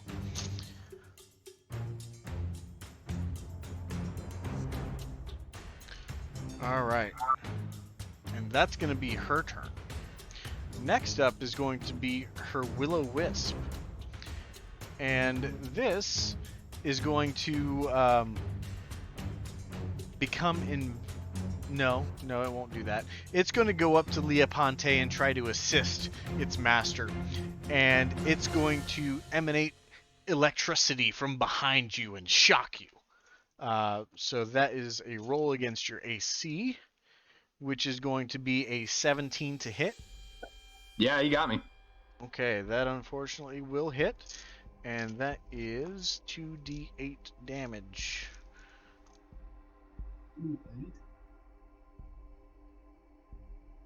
That is 12 points of lightning damage. Ouch! That got me good. Alright, and that's going to end the turn of the Will-O-Wisp. And that brings us to Eclipse. Okay. I'm gonna strike her with my quarterstaff Oh in yeah, the do it. face.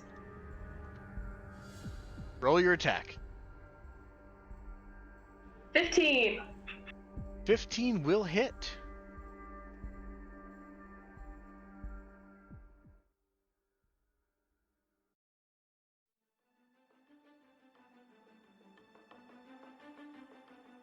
That's a 9.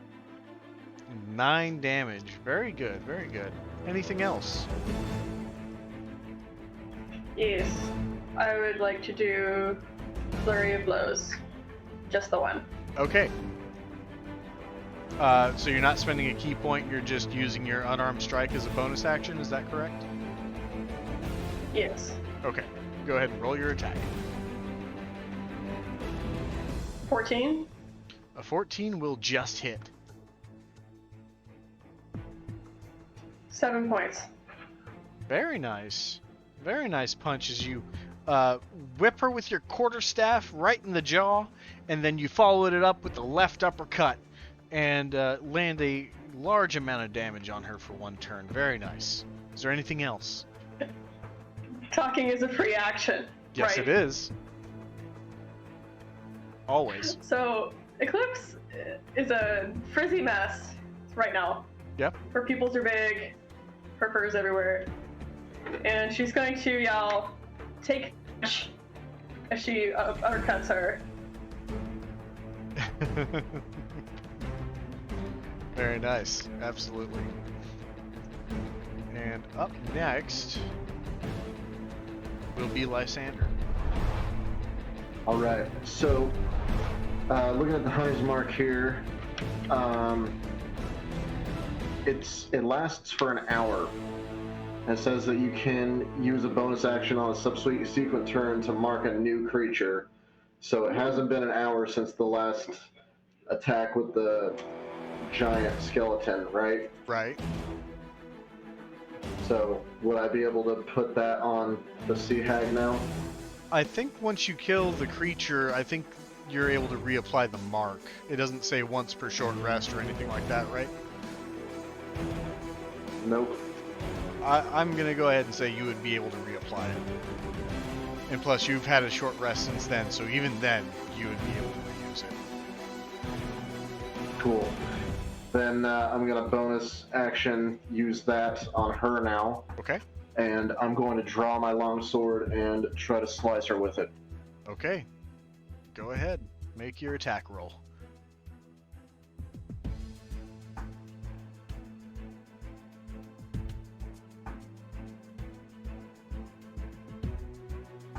That's a 12. That unfortunately will miss. So you take your swing of the long sword at it, and the sea hag or the lake hag takes a quick agile motion and ducks underneath the swing of your sword and says, "Ha! You have to be better than that."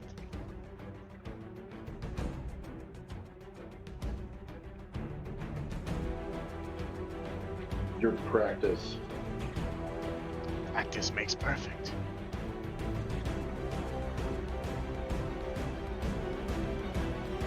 That's it for me then. Oh, almost had it. Gotta be quicker than that. Next up is gonna be Andy. Alright, I'm gonna do the usual and go at her with my Warhammer. Alright, go ahead and roll your attack. 13. 13 will just miss.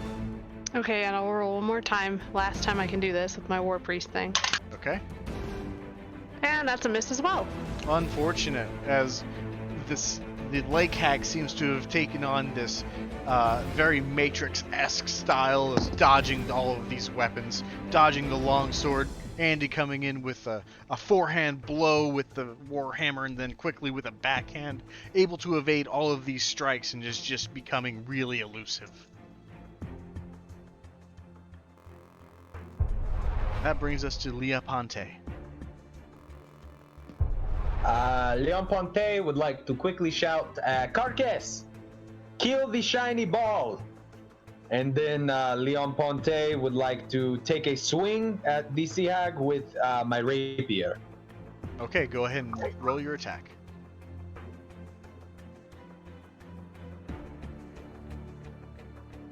That will be a 17. 17 will hit. Roll damage.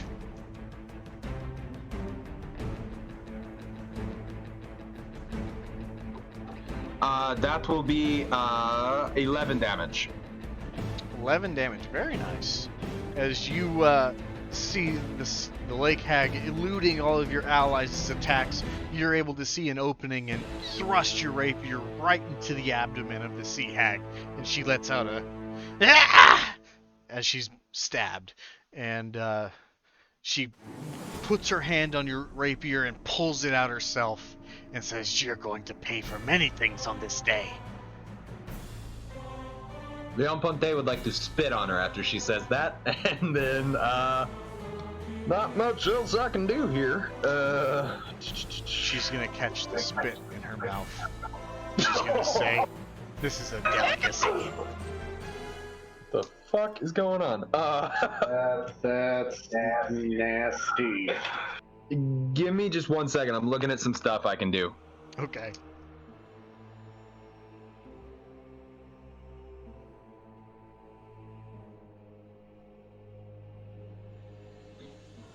Okay, since I am pretty hurt, I would like to take a bonus action to disengage. Okay. Yep. Go right ahead. And then I would just like to move back towards Carcass as much as I can. All right, easy enough. And you move over towards the cauldron and see your friend Carcass just picking out all the meaty bits and eating as the fight is taking place. Leon Ponte, in a very stern voice, is going to say to Carcass, "Don't eat the soup." But the soup, it tastes very good. Leon Ponte is just going to keep staring like, I'm mad. Like, I'm mad at Carcass. All right. And that brings up Vega's turn. Oh man, I got one of those. Tail end of it, man. Yeah, right. How big is this room? This room is about, let's see, that's 1, 2, 3, 4 by 1, 2, 3, 4, 5. This immediate room with the cauldron is about 40 feet by 50 feet in size, roughly. The cave edges kind of shrink it down in some parts. But then you see that the room extends to the north another 30 feet outside of that immediate vicinity. Okay, how close is the hag and the ball to each other? And how far are they away from the nearest wall? The hag and the ball are separated by about 5 feet, and they would be closer to the wall by about 10 feet from one wall and about 15 feet from another wall. Okay. Because you guys met up by the staircase, essentially. Okay, you may or may not have guessed what I'm trying to make happen by now. Yeah, absolutely. So I want to try and summon my wildfire spirit 10 feet behind the hag and the ball. Or if the ball is like, if it's 5 feet to the side of her, then I want it 10 feet behind them. If it's 5 feet in front of her, which is it?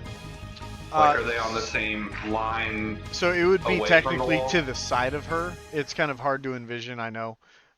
So just imagine the staircase is now at her front. The wisp is closer to the staircase by about 5 feet. And let's see who's in melee range. This would be Eclipse. This would be Andy. Leoponte had just made his exit. And Lysander would be the ones that are in the immediate vicinity surrounding the lake hag. Right. So is there a place behind her that I can cast it where she and possibly the ball are within 10 feet of it and my friends are not? How far is the radius that you're expending? Because if you go behind her, we're looking closer to encapsulating the people that are by the cauldron. It will, when it appears, it will affect people that are within 10 feet of it. Okay. So, yes, if you do it behind her, by about 10 feet, you would be able to get her into it, but you would not be able to also get the ball without affecting your allies that are around her. Okay. That's fine. I will do it so it will include her. So, whenever I summon it, she will need to make a dexterity saving throw. Okay. Go ahead and describe your summon.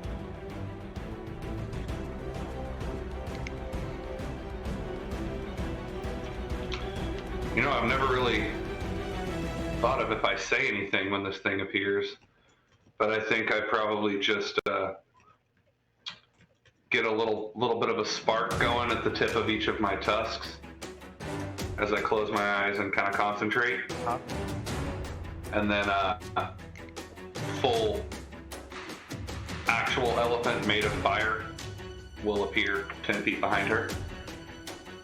And depending on whether or not she succeeds on her dexterity saving throw, could possibly partially engulf her in flame as it appears. So she got a natural 1 on her saving throw.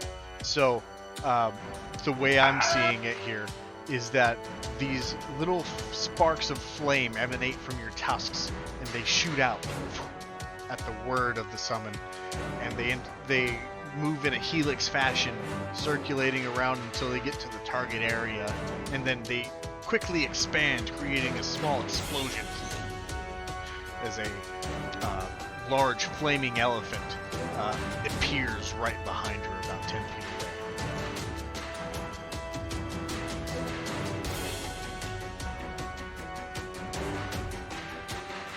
And that would, if she got a nat 1, that would be 17 fire damage. Man, that is Yeah. that is awesome. I rolled an 8 and a 9. Very good. She is just erupted in flame and encircled by this flaming elephant that is wrapping its fiery tusk or fiery trunk around her and squeezing, and she feels the heat and she lets out a yell. But she is still up. Alright, that's fine. Sorry, give me 1 second.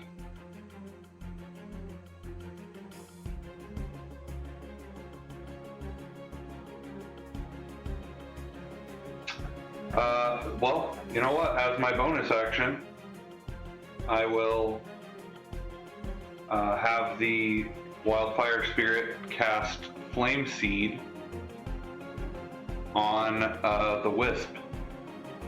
Okay. Is that a saving throw or is that a roll against AC? That is a roll against AC, Okay, which go I ahead will and make your right now. roll.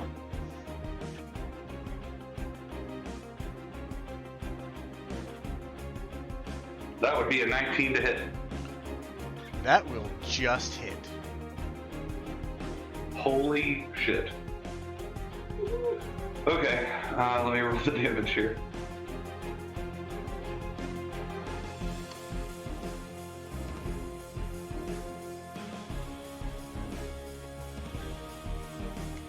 Three fire damage.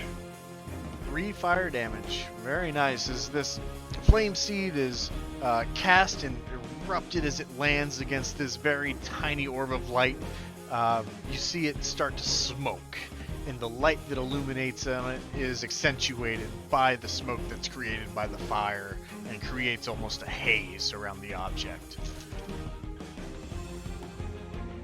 Is there anything else you would like to do? Stand there looking pretty pleased with myself. Absolutely. And that brings us to Carcass. Okay. Since my good friend used his dad voice on me, I will do what he asked and I will attack the blinking light thing. Okay, go ahead and roll to attack. As you see this flaming elephant erupt into the room as you charge forward towards the blinking light. This is Mugrub all over again. That's a 22 to hit. Excuse me. And that will hit. That is 14 damage. 14 damage. Very nice, very nice. As you swing and you feel contact being made with this will-o-wisp as your great axe slices right through it, but it's still flying around, emanating light. Okay, and then I will look back to Pointy and kind of give him the sad eyes. Leon Ponte is just going to kind of nod, but still be stern. All right, and that brings us to Zizix. So after his tasty little snack, he's going to, I guess, realize everyone else is doing stuff behind him. So he's going to turn around and join in. And he's going to send a fireball towards the hag. A fireball or a firebolt? Sorry, firebolt. Big difference. Go ahead and Yeah. roll to attack.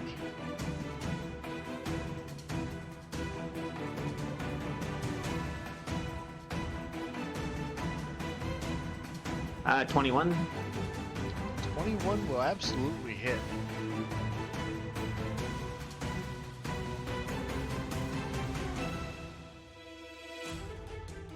Full damage. That is 7 fire damage. Oh, and this lake hag is incarcerated by the flaming trunk of a giant elephant, and accentuated by the fire bolt that is sent her way, makes contact and erupts and builds on the flames that surround her, and she drops. But then she arises. She gets up off of one knee, back to standing, and looks towards the flaming elephant that's encapsulating her, and looks to the elephant in the room. It says, "Even if I die, I will be taking you with me," and begins to use Death Glare on Vega. So on Vega, I need a wisdom saving throw.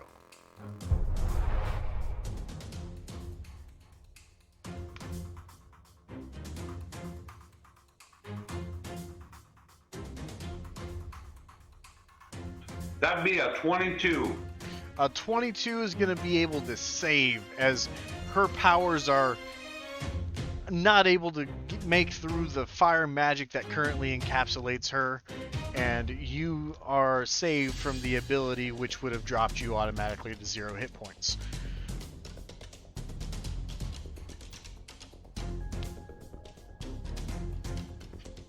With Well- that, go ahead. I was just gonna say nice try. Very nice indeed. Nothing important. Proceed. And that brings us to the Will-O-Wisp's turn, who is damaged by a few people, and it's going to start using its ability of incorporeal movement. So it's going to use its move action, and it's going to move through each creature that is in its vicinity. So it's going to move through Lysander, it's going to move through Andy, Eclipse. With its flying speed of 50 feet, that takes up about 15 of it. It'll fly through Vega, and it's going to fly through, let's see, Carcass. Carcass is nearby. So those 5, you will take force damage as it enters through your body and exits through the back of your body. No rolls needed. This is automatic damage. You each take 5 damage from this. 5 force damage.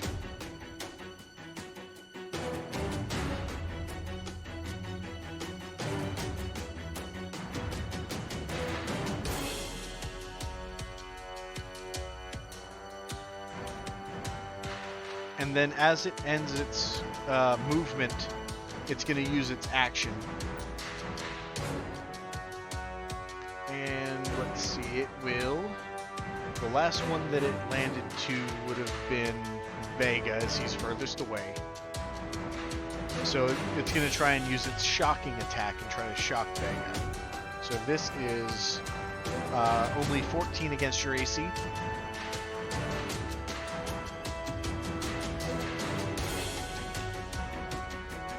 Yeah, that will miss. And that will miss.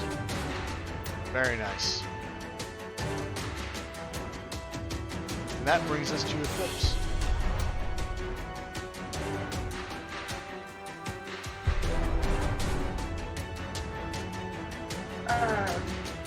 The hag is on her feet again, right? Yes. Then I would like to strike her again. All right. Roll your attack.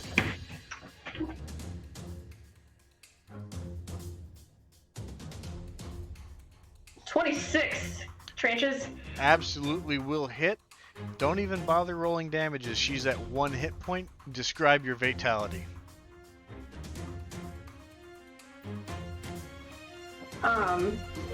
I bring down my quarterstaff straight on her head. Full force. All right.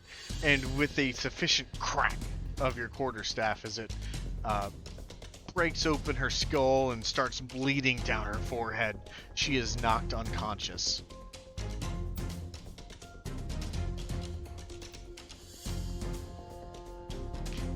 But then rises, or partially, and crawls to the feet of Eclipse. And she says, "Spare me. Let's make a deal. I some treasure. I can pay for my life."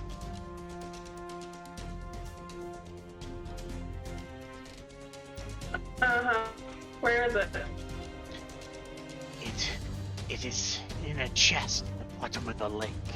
I have 600 gold pieces. Okay, cool. She's gonna bring down her quarterstaff again. okay. And go ahead and you know what? Roll at advantage. I'm sure you would be able to make this attack, but just for the sake of brevity, let's see what your outcome is. 18. 18. Yeah, that's enough to put the killing blow on her and just decimate what's left of her head.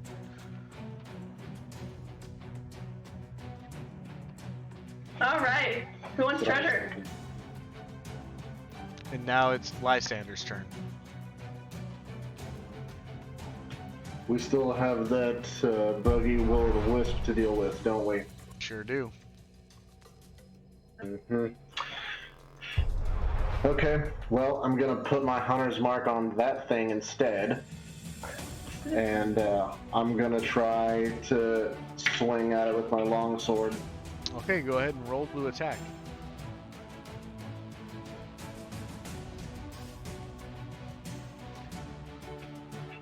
That is an 18. That, unfortunately, will just miss.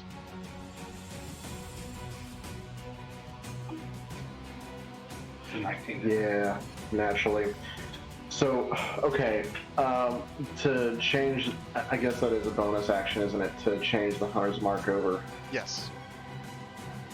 Yeah. That is, that's all I can do. Okay. Next up is Andy.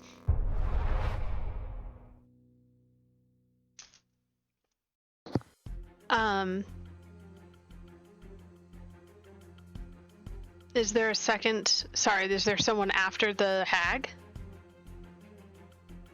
The will-o'-wisp took its turn. Oh, It yeah, flew yeah, through yeah. everybody. And then it was Okay. Eclipse who downed the hag.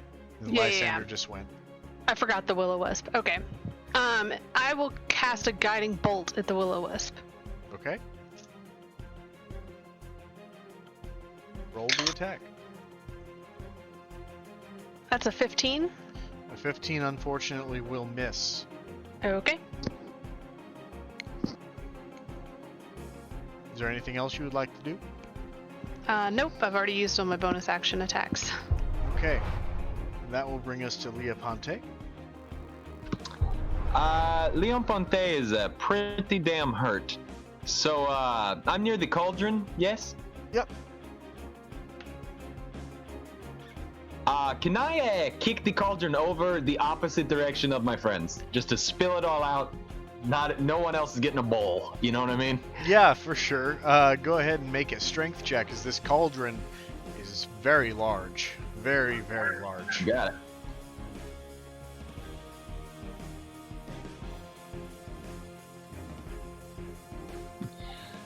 It's going to be a not natural 20.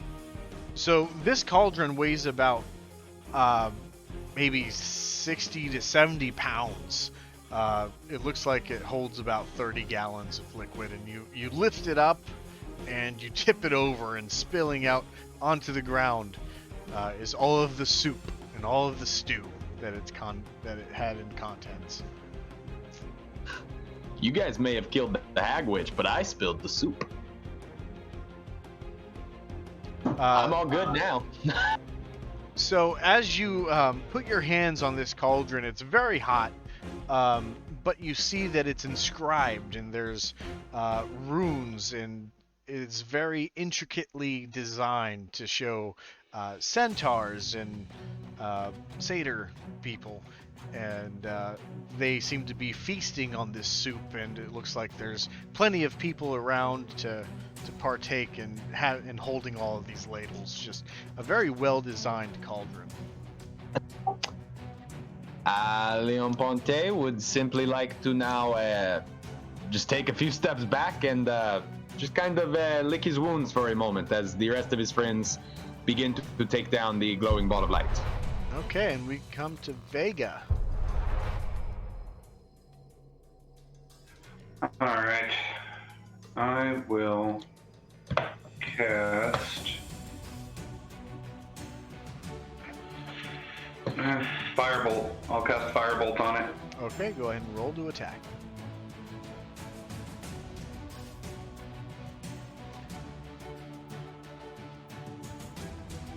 super fucking missed. That is unfortunate. Yeah, but then I will, as a bonus action, go ahead and get my my fiery friend over there to cast Flame Seed on it as well. Okay. Go ahead and roll for that.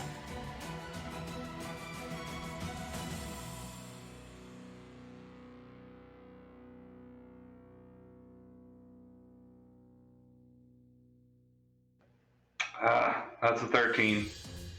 That will miss as well. Next is Carcass.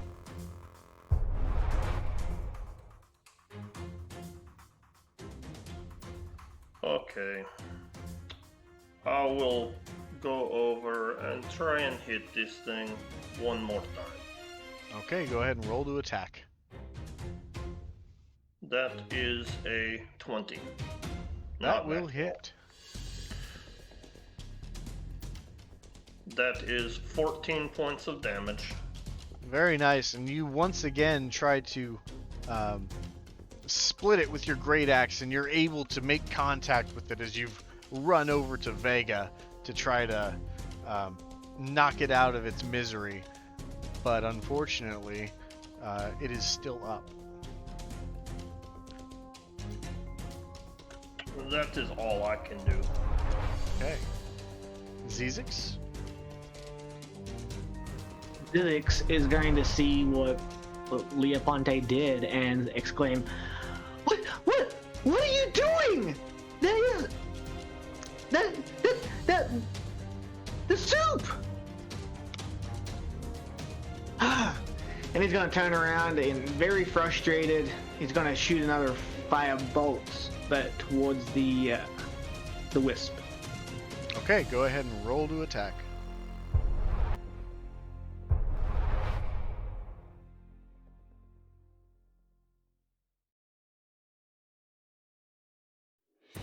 Uh, 23. That absolutely will hit. Roll damage.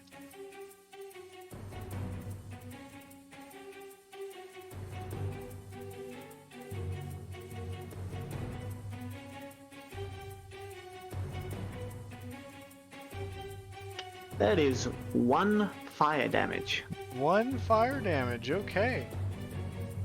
So this meandering, pitiful looking flame shoots out from your shield and just kind of flames out before it even makes contact with the wisp, oddly enough. The soup was giving you power. He's frustrated now, and he's just really dejected that there's no more soup. I think that's absolutely right. And that brings us to the wisp's turn.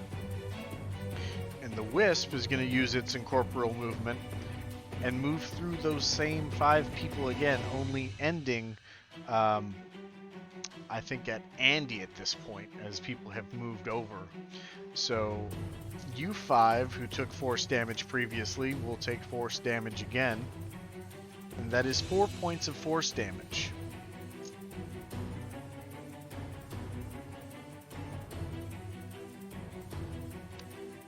And then it is now going to disappear from sight as it becomes invisible. That brings us to Eclipse.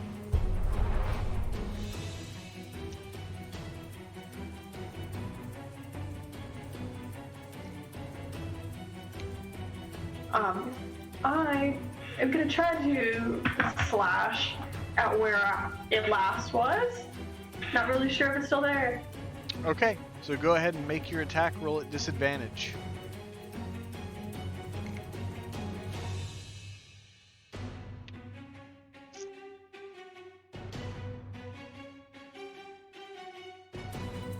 Uh, 10.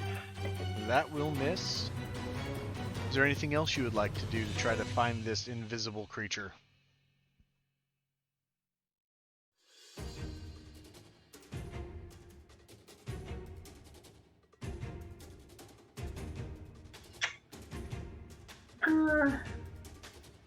No. Okay. Next up is Lysander. Okay. So since I've still got my hunter's mark on it, how does that work with it being invisible? Let's take a look.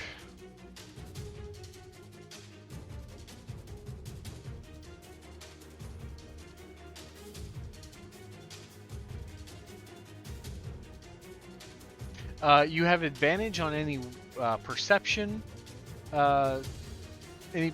check to try to find it. Okay. I'm going to look around at it, and I'm going to make an improvised attack, and I'm going to grab a bowl and scoop up what soup I can, and I'm going to go ahead and make a perception check as to where I think it might be. Okay, go ahead and make that perception check with advantage.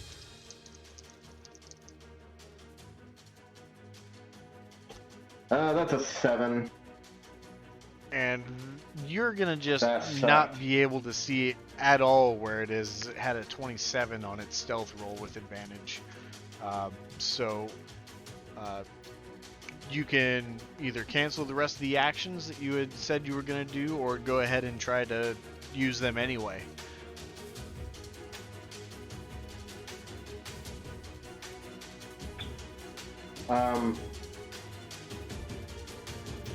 I'm going to fling some of the soup up in the air blindly and hope that it hits. Absolutely. So you go ahead and do that. You scoop up the soup and you try to just fire it in the area that you think you last saw it, but you don't see anything in the trajectory of the soup kind of land or hit anything in the air. It seems like you have missed entirely. And the soup, for the record, I don't think would be an improvised attack. It would be something that would, like, I would do a skill check for, a dexterity save on the part of the soup. Or on the part of the wisp, not the soup. Right. But with that, is there anything else you would like to do? Yeah, actually, I'm going to walk over to the sea hag, and I'm going to pop my sickle and pull her hair up and put the sickle under her throat and tell the wisp, "Show yourself," or I take off her head. Okay. Let's see. Go ahead and make a persuasion check at advantage.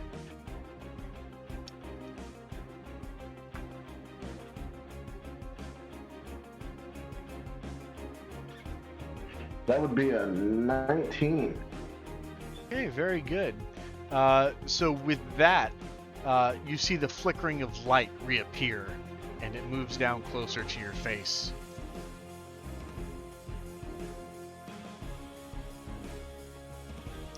And that, I assume, will be the end of your turn.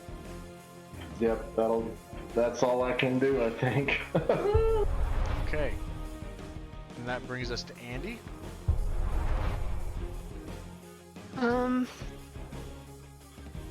Still invisible, yeah?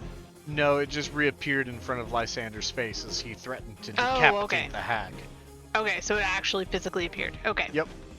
Then I'm gonna move and use my Sacred Flame cantrip so that it doesn't hit, Lysander.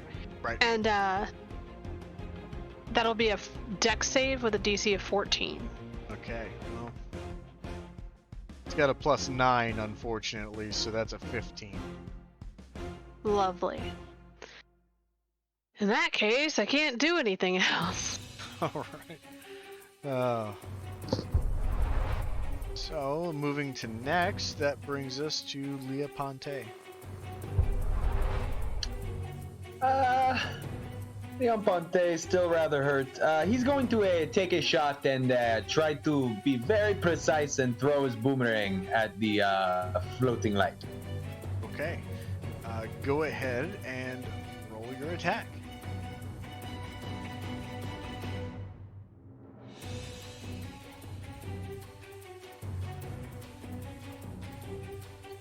That's a 16. I'm assuming I missed. That will miss, unfortunately. Then Leon Ponte is just going to await the return of his boomerang and just kind of stick back to a wall because, yeah, he is hurting pretty bad. Okay, Vega. Okay, I'll try another firebolt. All right, go ahead and roll your attack.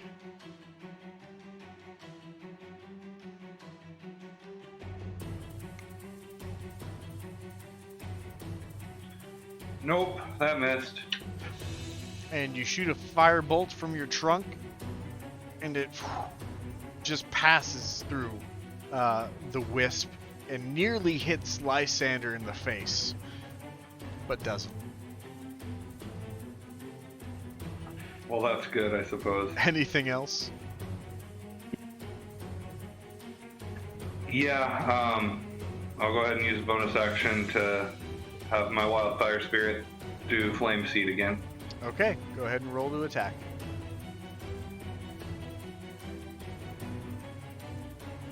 $17.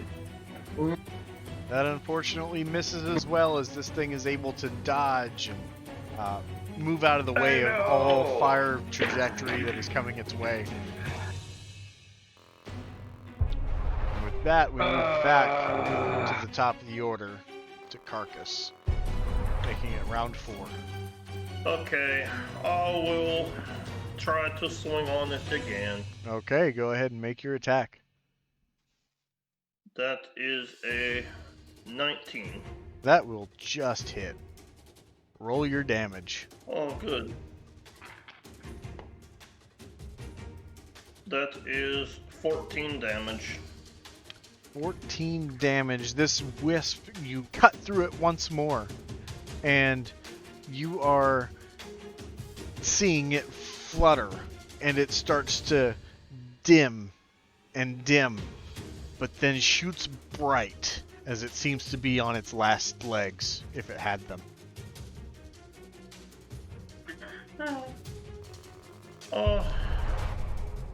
That is all I can do. Alright, Zezix. Seeing the twinkling from Caucasus strike, he's gonna line the wisp up and shoot another firebolt at it. Okay, go ahead and roll to attack.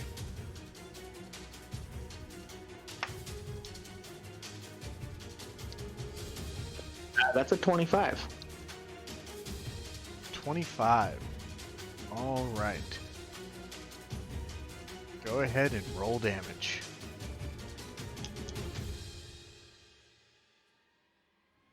That would be 8 fire damage. 8 fire damage. Go ahead and describe your fatality. So as he lines it up perfectly, you know, hiding behind his shield and trying to aim his shield directly at it, lets out a fireball and smacks the wisp head on and just completely annihilates it to the wall behind. And as it hits the wall, just a little squeal just lets out, and then it's gone. Little smattering of what looks like glitter as a blood stain on the wall where it dissipates. And that takes us out of initiative. And a good time to take our break. Leon Ponte would like to request some sort of assistance because I am, how you say, pretty messed up over here. I can help with that. And Andy will cast Cure Wounds on Leon Ponte. Okay, go ahead and roll your healing.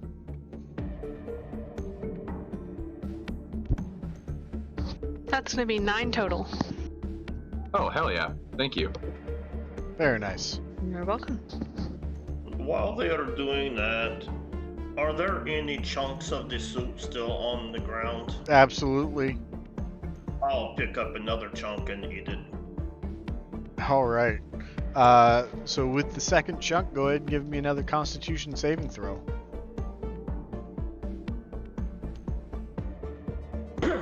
Okay. That is a 17. Yeah, it's a tasty, delicious piece of what looks like boiled skin. Oh, yes. And if there is one more chunk, I would like to pick it up and I will put it in my bag with my ogre fingers and my rib bone. Okay, so you have a plethora of choices. There seems to be another floating eye. There seems to be frog legs, and then you're also seeing some small circular chunks of what look like sausage.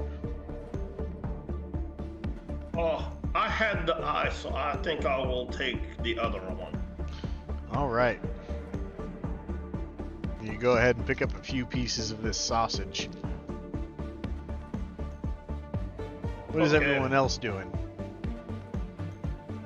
I am gonna go ahead and cut off what's left of the sea hag's head, and I'm also gonna cut off one of its feet.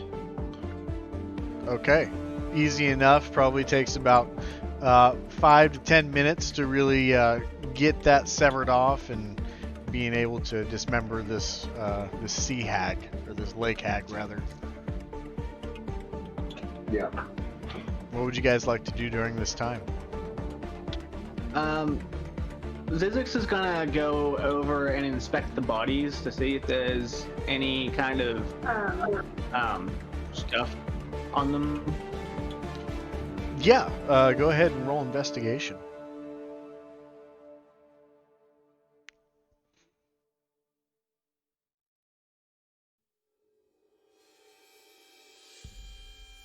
That's a nat 1. Yeah, you don't seem to be finding a lot of. And you're looking at the flayed bodies, or are you looking at the hag? The flayed bodies. Flayed bodies. Yeah, you're not finding a whole lot of stuff outside of what you would find on fishermen. So you find like little bits of bait, some hooks, maybe some line, but nothing like out of the ordinary here.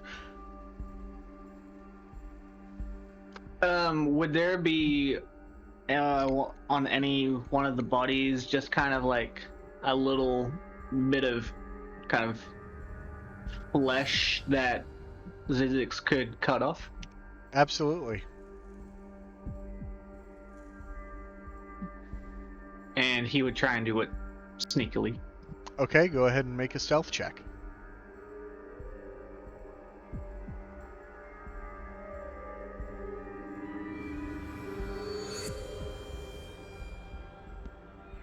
That would be a 10. So everyone with a passive perception over 10 would notice Zizix doing this. 10 and up? Yeah. Okay. Leon Ponte is just going to immediately be like, "Hey, my friend, why do you take part of the dead body?" And Zizix will respond, what do you mean? The part of the dead body that you cut off and you put in your bag. The one I just watched you take. Did anyone else see that? No? Yeah, He's gonna gesture around. I saw it. Yeah. So who Okay, yeah, thank you. who didn't see this? I think Carcass maybe? Yeah, I did not see anything. Well, Yeah. you never know when you may need something like this. Leon Ponte immediately says, "Well, that checks out," and he's gonna ignore the situation.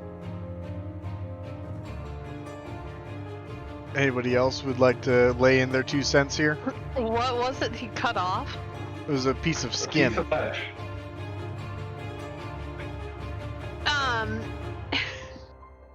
Andy's just gonna say, what is it that you use flesh for exactly?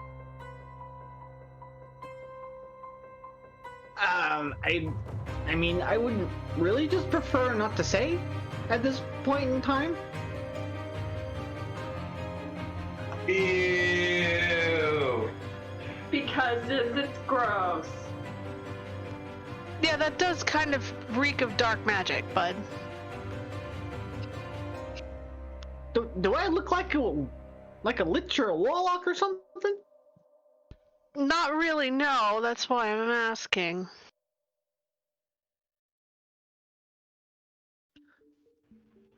But since he doesn't seem to want to say, she was not going to press the issue, but she's going to kind of give him a side eye, like she's watching him at this point.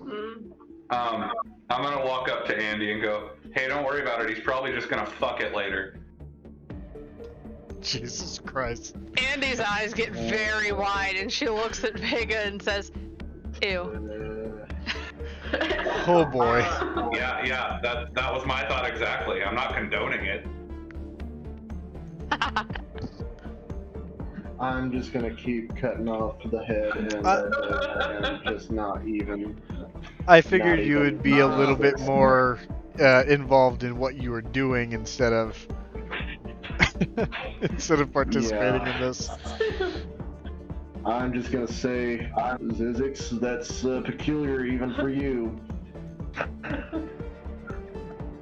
Sam, is there anywhere around, is there like a pantry? Like when I saw her going back and forth when I was first peeking in and she was like, I need more ingredients. Where was that? Where was she going? She was digging inside of her pouch in her wardrobe. Oh, okay. And has no one checked that pouch yet? I can't recall. No, just her body's being dismembered at this point. Well, as the group is hacking her up, I'd like to make my way through the pouch and try to look for that and see if I can look through what is in that exactly. Okay. So, you go ahead and look through the pouch. Roll investigation.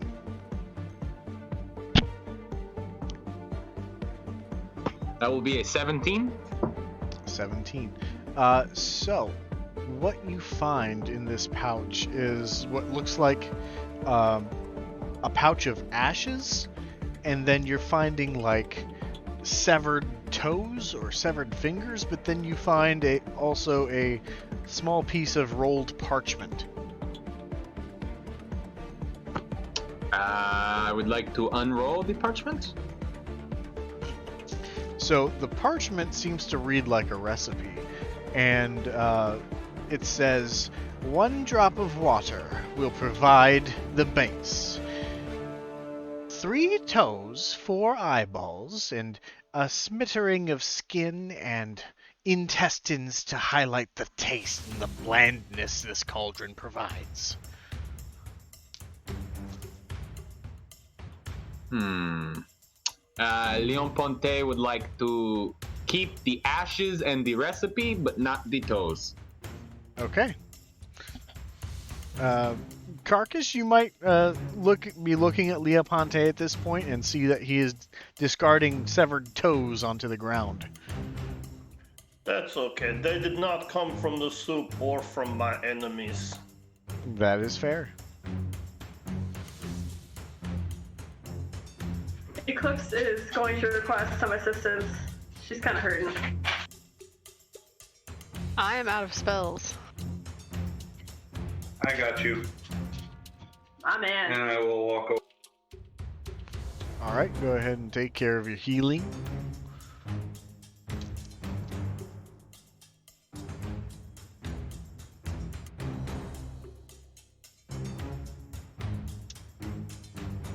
Alright, I used Cure Wounds and healed her for 9. Very nice.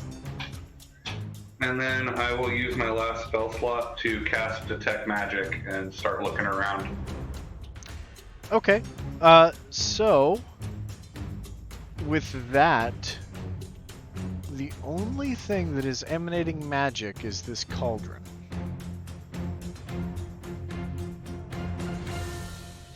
Okay, I had a suspicion. What kind of magic?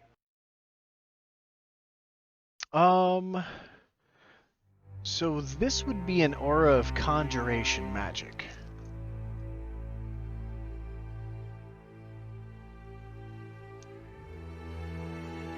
Okay. Well, I'll kind of look around at the party and say, hey, does anybody have Identify, perchance? I don't.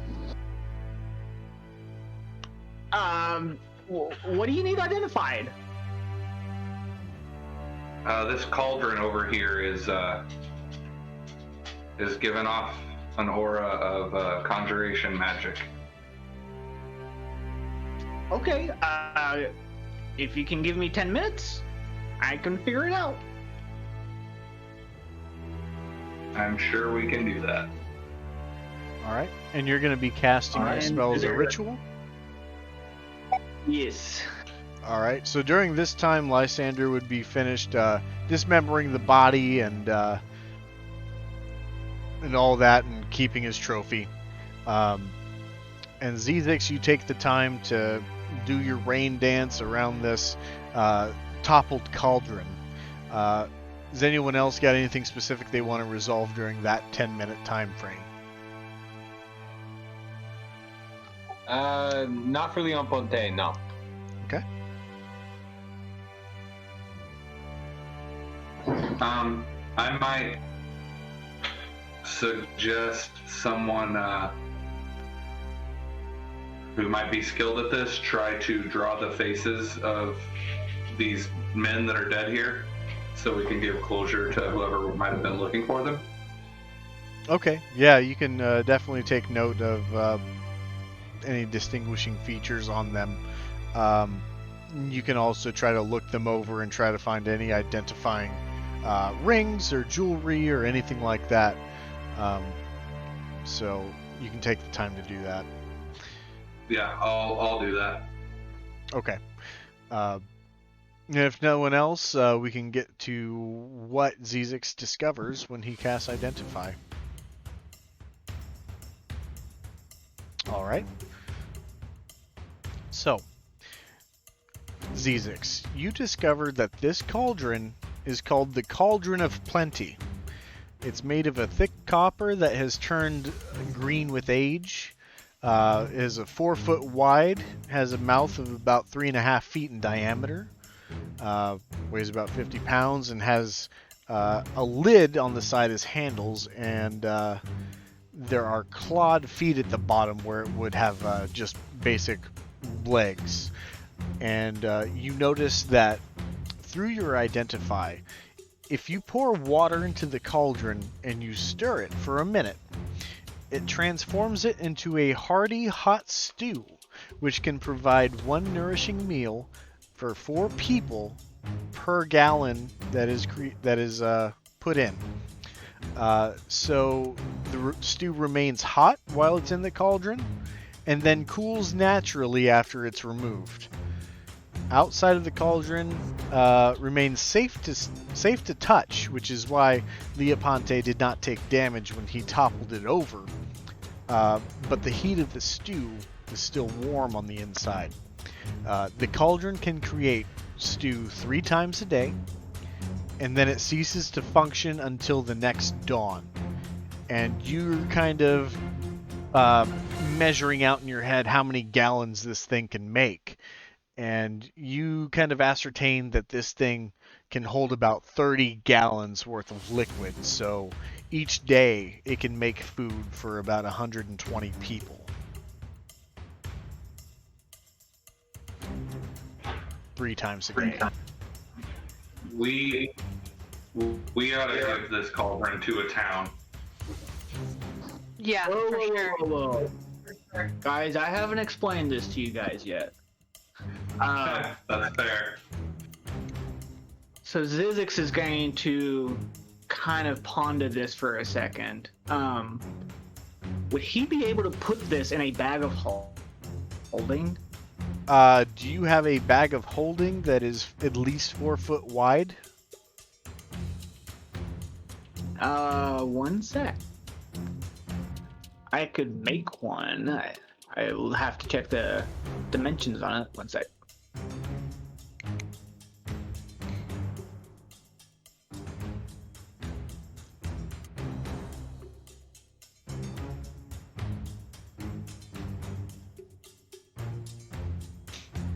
What kind of bag do you have, in case I might know the dimensions off the top of my head?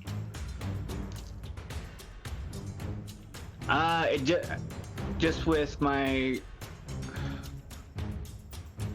infused items, it's just a standard bag of holding. Yeah, and it depends on the base item that you're infusing that magic into. Like if you had a giant rucksack and you infuse your bag of holding properties into it, then it would fit. But it would still be restricted to the base, magic of a bag of holding. Like if it got pierced or anything like that, same rules apply. Well, the way that this describes it is that it's a replicate magic item. It is not infusing magical property onto an item. So, the way that I could be reading this wrong, but it sounds to me like I create or make this particular item. I thought you had to have a base bag to create. Your standard bag of holding is about the size of a backpack, in that it wouldn't be big enough to encapsulate this whole thing. But I kind of figured if you made a bag out of something, like sheets or something, and sorted it together, you could create that property. But if that's not the case, then I would say that you would not be able to fit this into a bag of holding. Okay.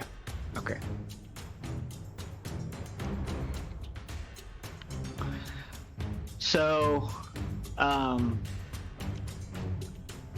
Zizix is going to say to the party, I think I need to get this back to my lab to study it further.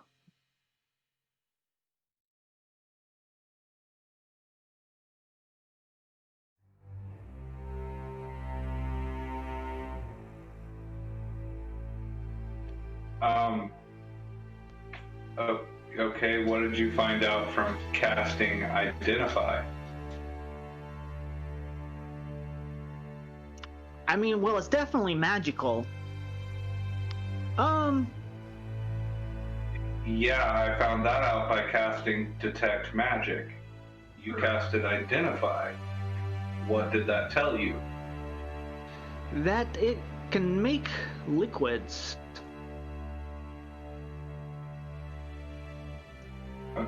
Okay. But I really need to get that back to my lab so I can study it further. What kind of liquids? Hard to say. Hmm. know what? DM's Fine. question. Would I kind of have a working understanding of what the Identify spell does? I'm trying to decide whether or not I would roll insight on that. Yeah, I would say you would, just because I believe you have access to the spell as a cleric, don't you? Or is that Yeah. incorrect? So, with I your do. study of magic in that school, you would know that you would be able to disseminate exactly what it did by casting Identify, unless the spell failed for some reason. Sam, Okay. just to put it out there, So, clerics do not have it unless they are Forge or Knowledge clerics. then I guess I don't have it. So, let's see. Even then, I would think being from the family that you're from, being very magic heavy, I would still say there is a certain knowledge that comes with, maybe not knowing every single nuance of it. Just because, your family of paladins have worked alongside wizards and the like, and in their travels they'd mentioned having magical relics identified and stuff like that. Okay, well in that case, can I go ahead and roll an insight check? Sure. You can go ahead and roll a deception, Zizix, even though it's technically just omission. Mine is a 22 total.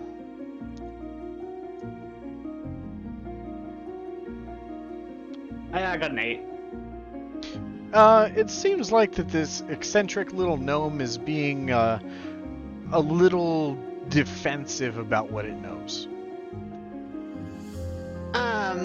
Andy's gonna kind of study Zizix for a moment, and then say, I don't think you're telling us everything.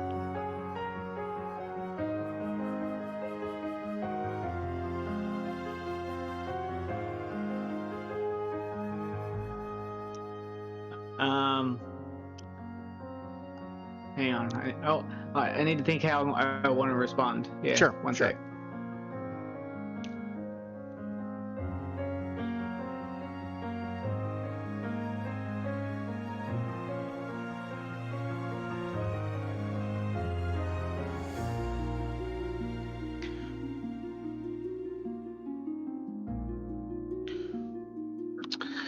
Zizix is he's gonna say, yes, yeah, I do know a little bit more, but I still just need to do some testing to make sure it does what I think it's going to do, and then we can kind of go from there. At that point, Andy's just gonna look to the rest of the party. What exactly do you think it's going to do?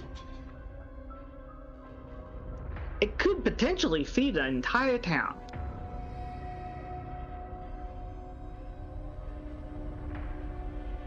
Well, that's nice to know.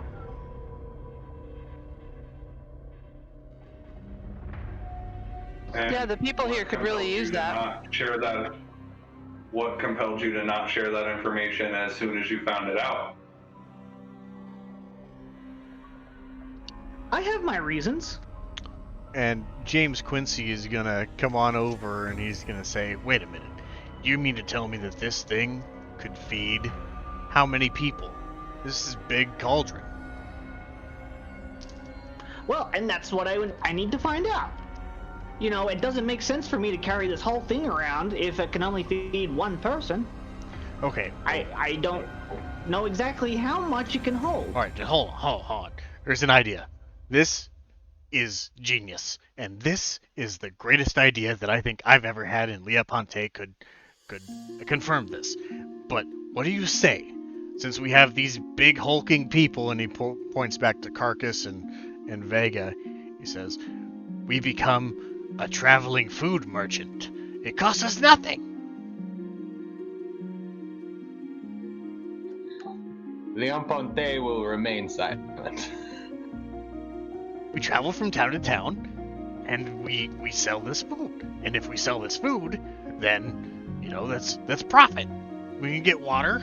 You right? I don't know about that. I'd rather just give it to them. They're hungry. No. We use the gold for good, of course, for greatness. What's good is feeding hungry people. Yeah. Profiting from it. Listen. I understand your concerns and how, you know, making profit from this could be bad, yada yada. But I think if we do good, then I think it's best if we become funded to help us do more good. Does that make sense? Is everyone following along with me? And he's kind of taking a hard stance here as he sees a huge money opportunity. Hey, buddy. Carcass and I are not gonna be your little bitch boys to carry around your food for you to sell. But it was a good idea. But it's gonna be a hard no from us there, pal, okay? But it doesn't have to be the whole time. This is why it's so great, is we just carry it to one town, sell all of the food that we can, and then we buy the pack dogs, and we haul it around like a traveling caravan. Yeah, still. Honestly, Leon Ponte is getting more sold on this idea. Yeah, still gonna be a no from me, dog. Damn it, Randy. Yeah. So Zizix is gonna say to James, You help me get this back to the lab so I can do some more testing, and we can talk about that further. You got it, boss. I think that's kind of a group decision. Ah, the man already said it. It's set in stone. Verbal No, contract no, is good no, for a year. no. Good for a year. And he starts to put his hands over his ears and he starts to say, good for a year. Good for a year. I don't see the harm in taking it back to the lab. Why do you have to test it at the lab? That's where all my stuff is. What exactly what do you good is need a lab? to... I need a What lab so I exactly is can... there that you don't have resources to in this neighboring town that you couldn't use here that's back in the lab? All of my alchemy supplies? I'm sure the town could provide. Well, I'm sure that they could, but they're gonna take more money from us for stuff like that. And what? I don't see the harm in taking it back to the lab. It's only a day's travel. Yeah, but there are people here that are really hungry right now. I mean, there are people everywhere that are hungry. I'm hungry. That I mean, is- I am still I hungry. was eating the soup until Laponte decided to just kick it all over.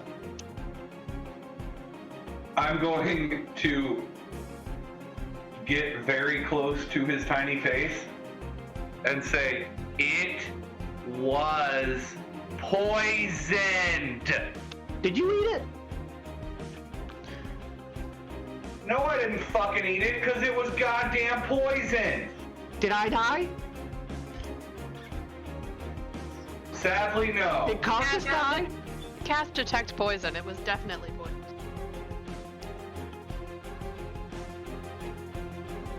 You guys just don't know, like, you know, you gotta do some things sometimes, you know, to make it through life. Yep, you gotta Yeah. eat poison soup to make it through fucking life. That's the feed hungry smartest kids. thing you've ever said, C6. Real quick. Carcass, what are you doing in the room right now, in perspective to where I am? Watching all of them argue, I would have moved close to you. Yeah, Leon Ponte is going to load his pipe and then invite Carcass for a walk and go back up the stairs from which we came. And as that walk begins, Leon Ponte would simply like to say to his dear friend Carcass, I am very sorry for raising my voice at you. You do not deserve to be spoken to like that, but you were in danger, and I only shouted because I love you. You understand this, no? Yes, but I was okay. I'm not hurt. And I am very grateful for that fact. And Leon Ponte will simply walk off with Carcass, and I imagine when we get to the top, we'll just wait until the whole cauldron thing is figured out. But we'll be up there. Okay, sounds good. So back to the cauldron as this conversation goes on for about 3 or 4 minutes further, and James Quincy still has his hands over his ears saying legally binding, verbal contract, yada yada, and traveling caravan. What is the overall decision that the party has made when it comes to what to do with this cauldron?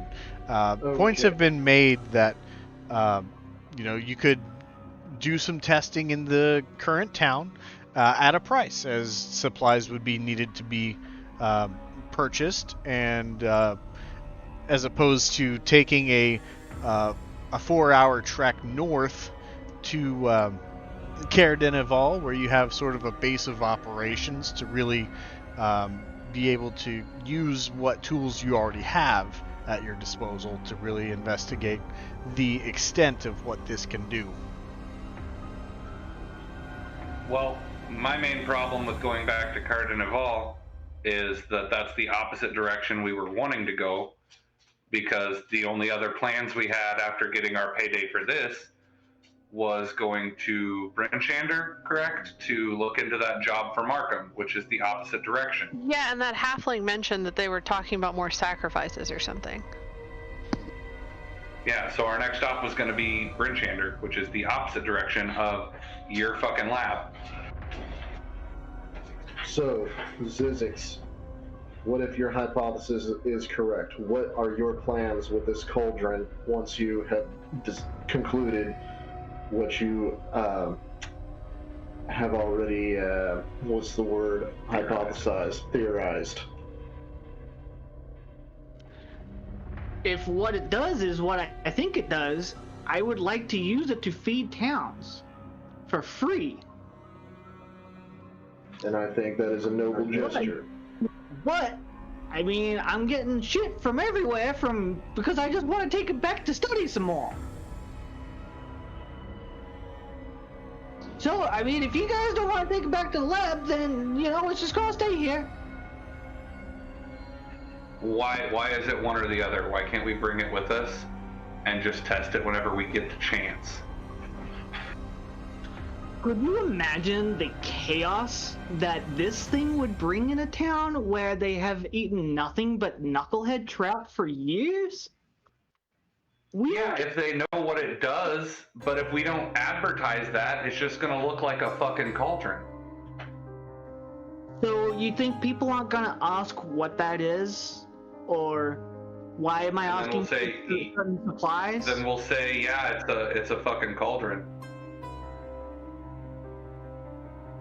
Well, if you want the cauldron, okay, you can pick it up, but, it is what it is. Look, Zizix, I'm not saying we can't take it back to your lab. I'm just saying we're not going to your lab right now. We're going the opposite direction. Okay. I mean, you made it very clear that you don't want to take it back to the lab, so, let's just go on. I think that it needs to stay with this town so that there is... You cut out there, Nick. Sound like maybe an internet dropout.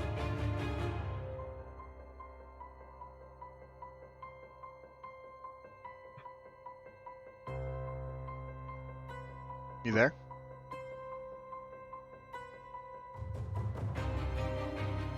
Did we lose all of them? Well, they're still in Discord, but I saw him activate shortly, and then no sound came out. Hey, can you hear me through my phone? Yep, I hear you.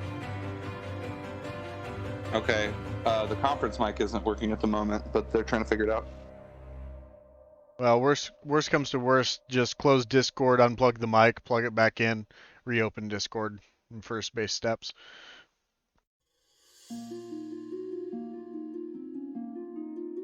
But in the meantime, you want to let Nick finish his thought through your phone?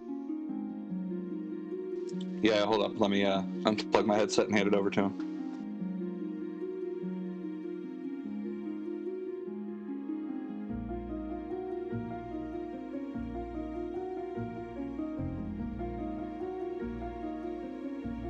Okay, well, while that is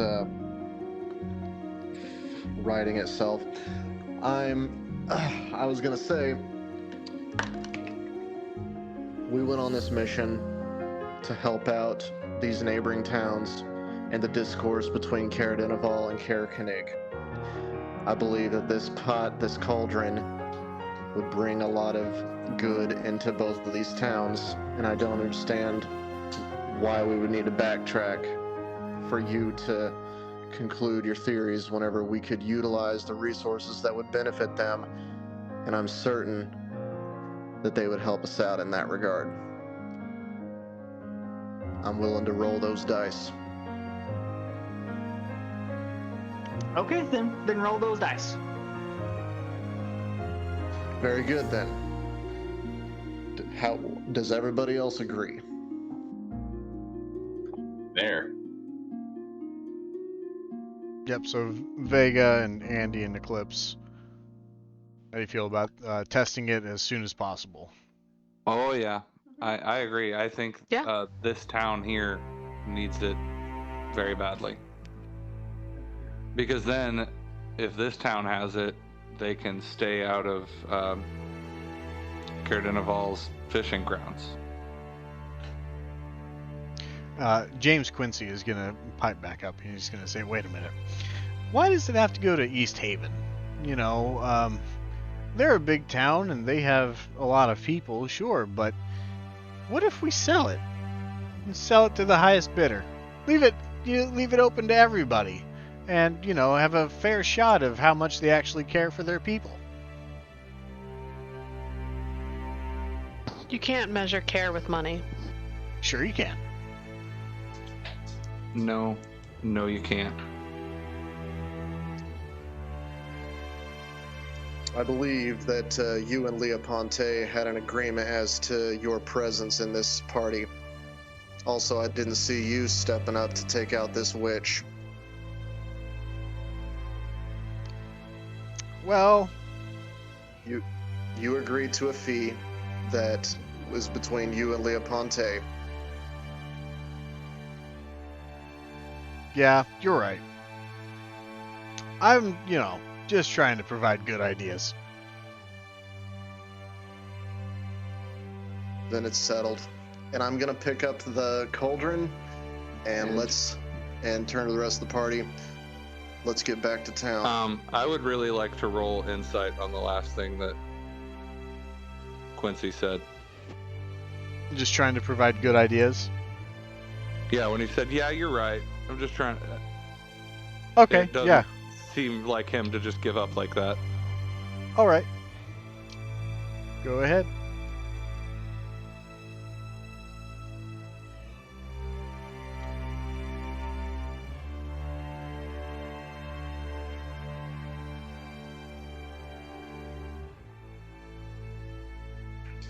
That's a 23? It definitely seems like that Quincy is just plain out exhausted from this conversation, but still believes that, the best idea is to sell it or utilize it as a caravan kind of thing. He seems to just be more resigned than convinced otherwise. Right, but he doesn't seem like he's just trying to placate and have his own secret hidden agenda to play into later. You wouldn't be, I don't think you'd be reading that much into it, or, you'd be able to disseminate that from what he said. But maybe. Okay, fair enough. Fair enough. Well, I'll keep my eye on him.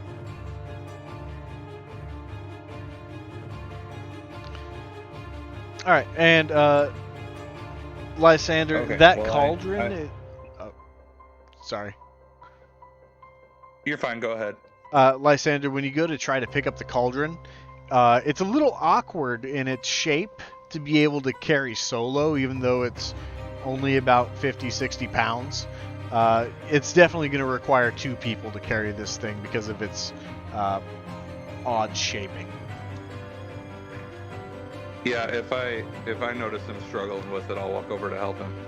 Okay, so we have Lysander and Vega packing up the cauldron to take out. Sounds good. Cool. And that brings us to you guys leaving the room, I assume?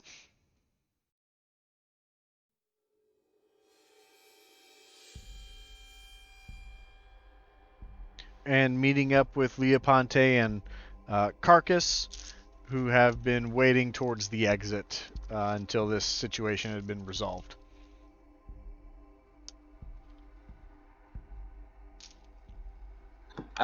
Leon Ponte would like to approach Quincy whenever he arrives. James Quincy, my friend. Yeah. And I would like to say to him, my friend, remind me what the amount was agreed upon for your services today? Well, because I didn't really, I understand I didn't pull a whole lot of weight outside of providing a good idea to get us into this cavern. The agreed upon rate was 50 gold out of, the bounty we were going to collect. But I'm willing to cut that down to 30 for you. Leon Ponte will pay him 50 gold. and thank him for his bravery and for technically fulfilling everything I asked him to do, which was mainly pull on a rope. And he nods and is very gracious and says, well, thanks a lot, Leoponte. I really appreciate it. We'll travel back to town, but we'll be in touch. Real quick, is this working again? Yes. Okay. Cool.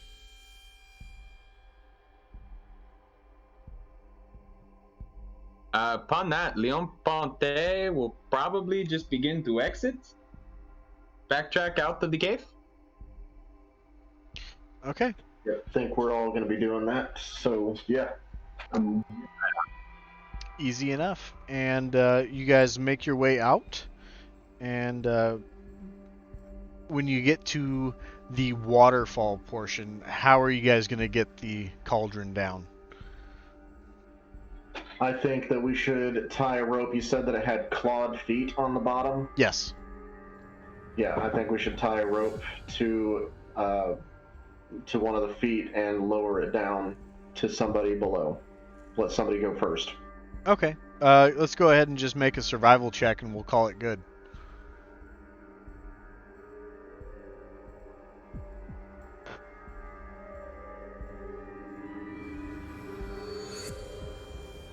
I got a 9 on that. Okay, well that's good enough to be able to securely tie that rope to each clawed foot. And with the help of someone down below taking the stress off the knot, that's going to be just fine to being able to lower this down safely. Cool. And you guys, after descending the waterfall drop-off that was there, make your way out of the cave and back onto the icy lake and starting to traverse this heavy weather. As you've seen that in the time that you've spent inside, the snow has actually risen a good few inches, and you go back to trudging through very heavy snow to get back to town. Who will be leading the way? Leon Ponte would like to take the lead. Okay, go ahead and make a survival check.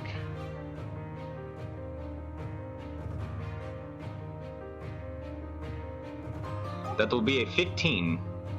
15, very nice. I just got a notification that Cyberpunk is now available on Steam. Look at that. All right. So with that roll in mind, you're able to keep a good directional idea of where you need to be going, because you remember that if you keep the shoreline on your left, that will eventually lead you back to, worst case scenario, the pier, which if you can't see the town with the weather that's going on, you'd at least be able to run into the pier and remember that you've reached town and start to head north into town. Very cool. So in about 3 hours worth of travel here, you guys are in what feels like the dead of night, returning to town with the cauldron in tow. So where would you guys like to go? I'd say we go back to the town speaker. Agreed. Okay. And as you make your way through town with the cauldron, not very many people are outside at this point. There's a few that are just taking in the night and keeping an eye on the weather, but not very many. But without too long of travel throughout town, you find yourselves at the front door of the of the town hall, and there are 2 guards standing out, and they recognize you from earlier, and they say, you've returned. What news have you brought? And he kind of tilts his head and looks at the cauldron. Quite a bit, if I'm being honest. They have And- found the solution to your lake monster problem. He said, "Good. Then the townspeaker would be glad to hear it. Let me go check to see if he is awake or if he is in his quarters asleep." And at this point, James Quincy says, "Well, Leoponte, I appreciate the work that you gave me," and he offers his hand out in a handshake. Leon Ponte grabs the hand and pulls him into a bro hug. A bro hug, okay. And he'll accept this bro hug, and with a pat on the shoulder, he will whisper something into your ear, and then he will depart. Did I hear what he whispered? Yeah, I'm gonna send it to you directly. Cool. Right on. Okay. Leon Ponte will quickly snap his fingers and say, "Carcass, say goodbye to James Quincy, our friend." Okay, and I will run over and I will give him a big hug where I lift him up off of the ground. Yeah, and you catch him before he can open up his arms, and you essentially have clasped down his arms to his side, and he is just a big snuggly burrito at this point. And you lift him up and shake him all around and give him a big hug. I will put him down and look at Pointy and say, like that, Pointy? Leon Ponte will smile real big, looking at like James, kind of like, "Ha ha, got you," and they'll be like, "Yes, no, that was perfect. Now come back, Carcass. He has busy things to do." And he says, "I'll see you all again soon, hopefully. Just Leoponte knows where to find me."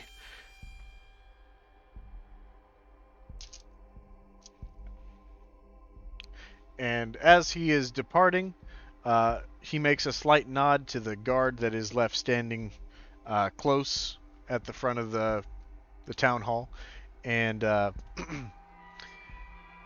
with that, in just a matter of moments, the Dragonborn comes out. And he says, "The town speaker is awake, and he would like to hear of your progress." Very good. May we come in? They said, "No, we're going to make you stand outside." "Of course you can come in." Thank you. And you guys head inside into the speaker's quarters where you originally had talked with Speaker Deneth Whalen. And he looks up and he says, "So you've made it. Have you uncovered the mystery that is our lake monster?" I believe we have. And I'm going to pull what's left of the lake hag's head and the foot out of my bag and place it on a table in front of him. He says, "What a vile creature." It certainly was. "What is it?" Some kind of hag, lake hag, water hag of some kind, if I were to hazard a guess. Yeah, it looks like it came from the bottom of the ocean. It was gross. But you will see, as I point to the webbed foot, that this would match the tracks that your guards and other fishermen have reported, and as I have also seen, walking near the edge of the lake. Yeah, I've seen those tracks since you have pointed them out. They seem to match. And within its lair, we found a number of flayed and splayed, I would assume to be fishermen. They did not make it. Well, that's quite unfortunate. I'll inform the widows now of those who had missing fishermen husbands of their fate. Thank you for providing them closure. above table, had I found any like jewelry or anything on any of them that was distinguishable? Yeah, you found a few signets and stuff like that. Okay, then I would offer them to him and say these might be of some comfort to any of the widows who they belong to their husbands. Okay, I will see if they recognize any of them and allow them to keep them if they wish.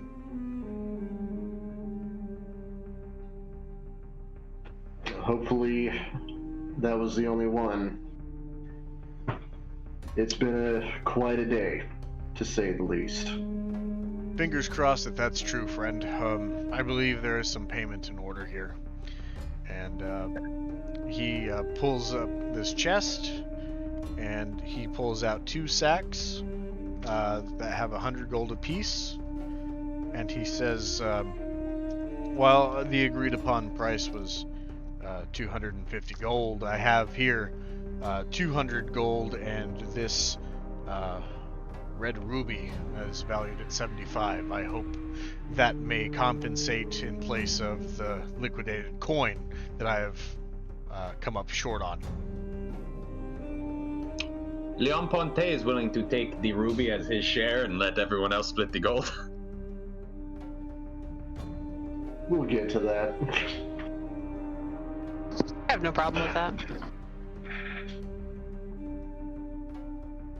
Okay. That's nearly a third of the. I understand my math. Yeah. Yeah. No. We'll discuss that. Anyway, we came across this cauldron that she was using that seems to have some magical properties, and I gestured Zizix. He cast an identifying ritual to see specifically what it could do, and he says that he would like to study it further, as he believes that this may provide a lot of sustenance to your town. And he says, what do you mean? It can provide food? I gestured to Zizix, and then back to the speaker. You're up.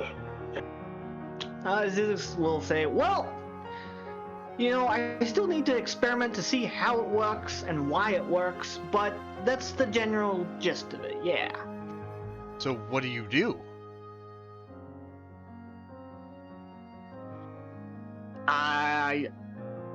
That's what I'm still kind of cloudy on.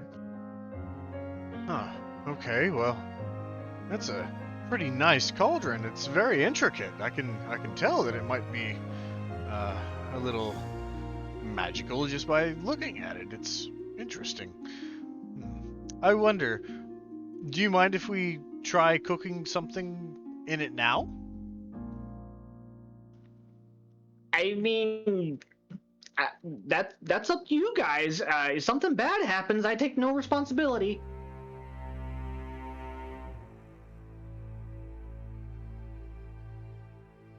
We would want this cauldron, if it does what we believe that it can do, to be used to feed your community at no cost to them.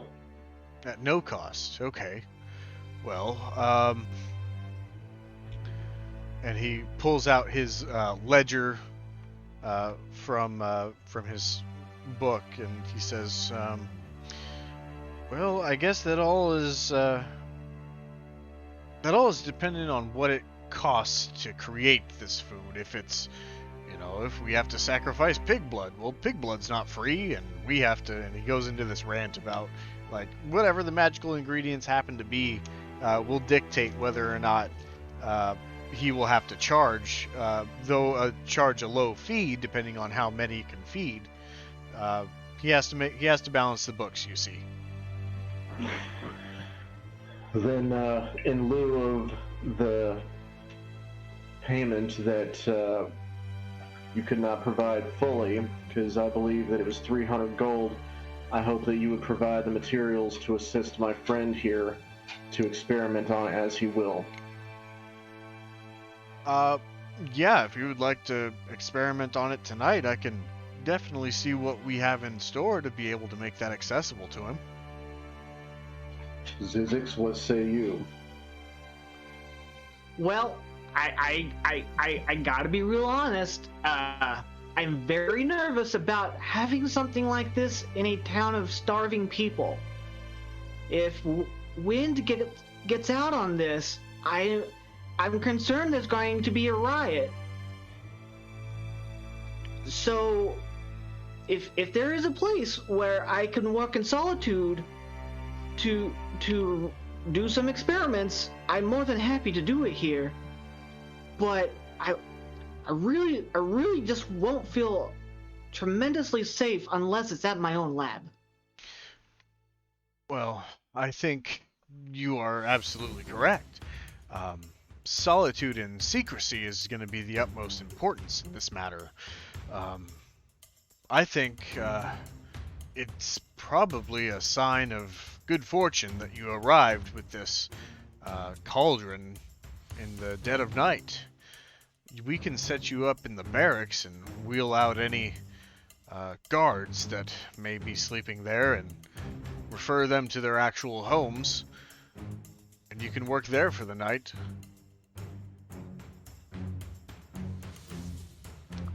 Can you also provide your best men to guard the barracks so I'm not disturbed?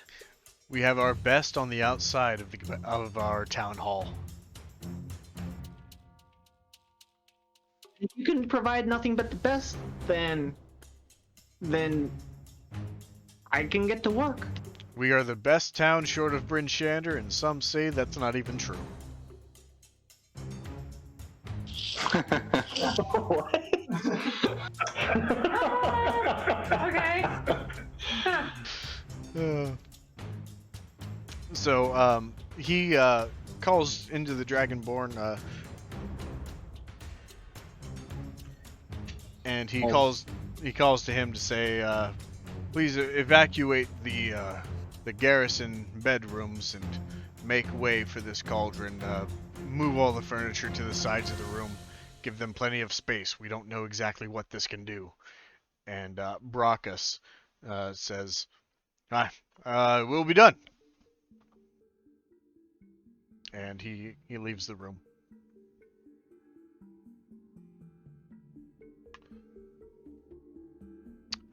As for the rest of you, Real quick. Yeah. As he's leaving the room, I'd like to lightly grab his arm and just lean in and say, "Speak of this cauldron to no one." I will keep it secret.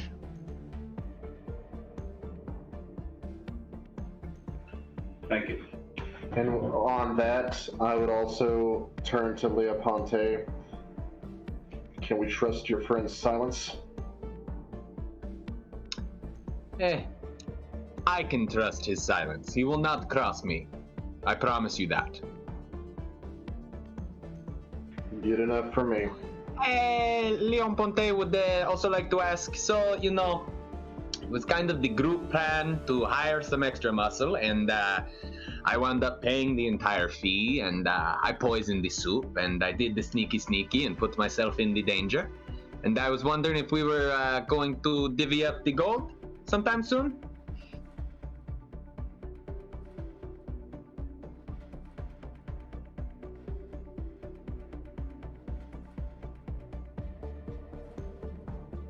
Sure. I assume that was to the party, not to the speaker. Yeah, let us finish getting this set up for Zizix to get started, and we'll deal with the gold, okay? And as this conversation's happening, you hear the Dragonborn roar, "Red alert! Get to your watch stations!" And you hear the screaming of recruits, essentially these inexperienced footmen, saying, what's the threat? What's the threat?" He says, "Fog demons! They're on the outskirts of town! Go, go, go!" And starts getting them to make haste. And no, Carcass, that was in narration. And the young recruits start to make their way out of the room and out of the building.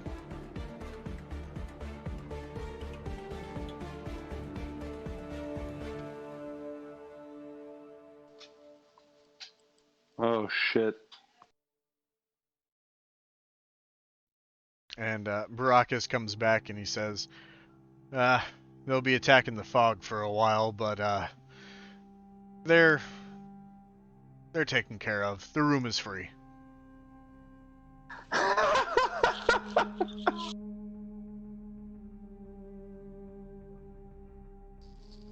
Wow. Gotta keep them on tip-top alert. They're new. They're still dumb.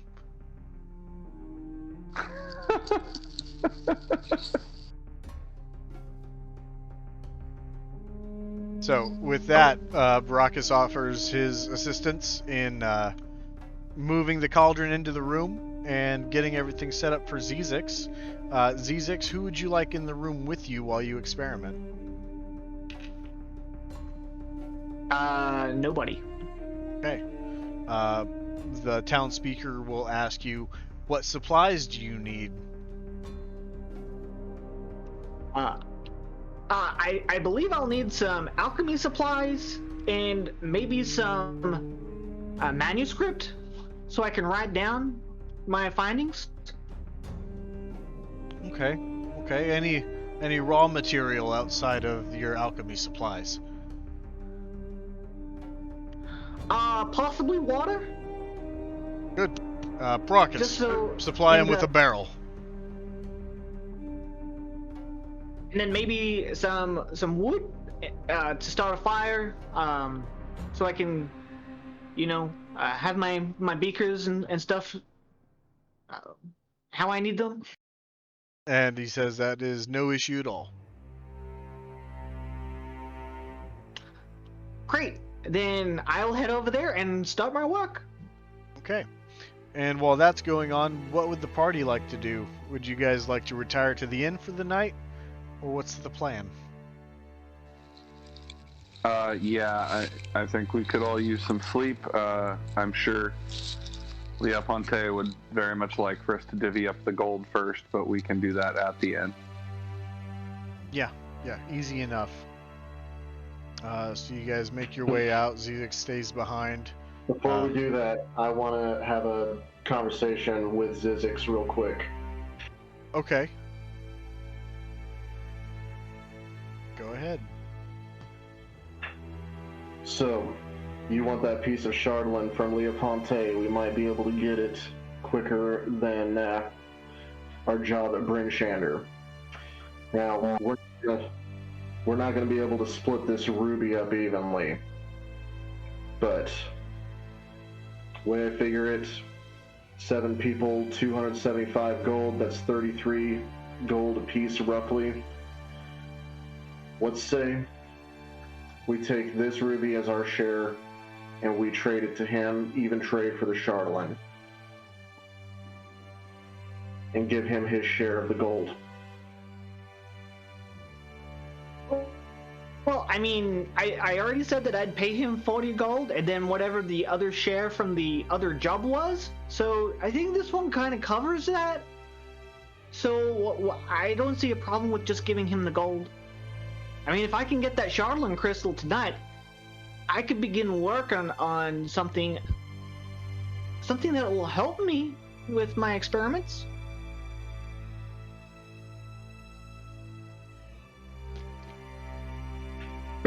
So what do you want to do exactly? I mean, the difference between gems and gold, I don't think that's the issue. I think he just wants the value. So whether it's gold, whether it's gems, I think he'll be okay either way. That was my thinking. Okay. That's what I needed to know. I tip my hat at him and leave to meet up with everybody back at the inn. Okay. And you do so in short time as everyone is at the tavern when you arrive. All right. So, oh, my math was wrong. It's 39. It's roughly 39 gold between 7 people. I'm going to start handing everybody out their gold, and I'm going to hold on to the ruby and talk to Leoponte last. Okay, so There's everyone one. has their gold divvied up.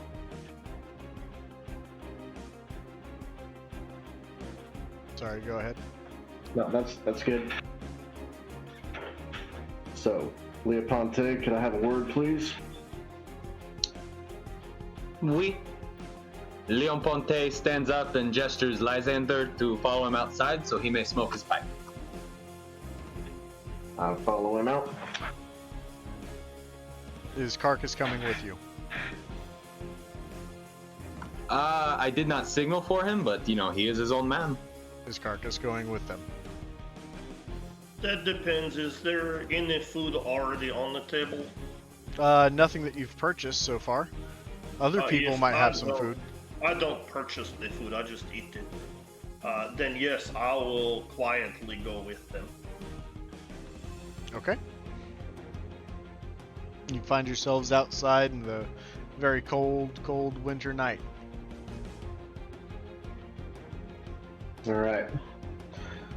So, I did not give Zizix his share of the gold, and the way I figure it, 75 gold, this would actually be given between him and I a pay cut. But I'm willing to trade this to you straight up for that piece of Charlene. So, my share of the gold plus the ruby? Correct. I already gave you your share. Yes. Just making sure that's not going to be taken back. No. Leon Ponte would like to look Lysander in the eye and say, can you meet me back here in, say, an hour, and I will give you my answer? I need some time to think. Take your time. I'll be here. Leon Ponte would like to invite Carcass for a nighttime walk around the town. Okay. And Lysander heads back inside, I assume?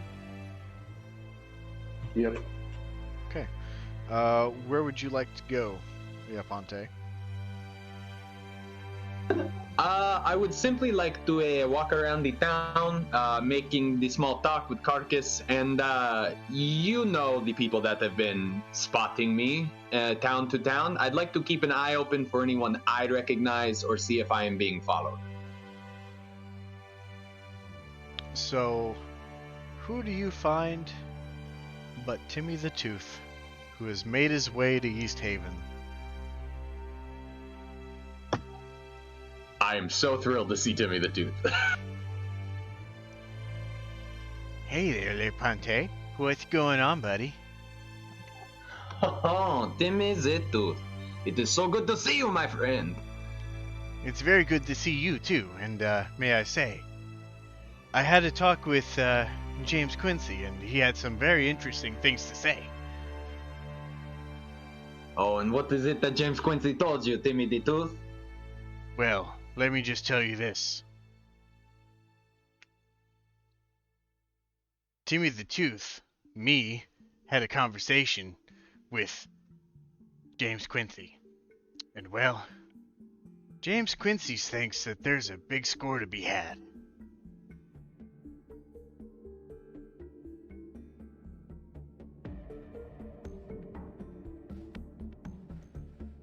Are you interested? Are you in?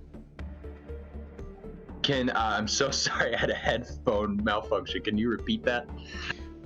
James Quincy had informed me that there's a big score to be had. Is there any way that you want to get in on it? Do you want to maybe tell me more about the big score? So James Quincy came to me and he said that there's a cauldron that can make a lot of food, right?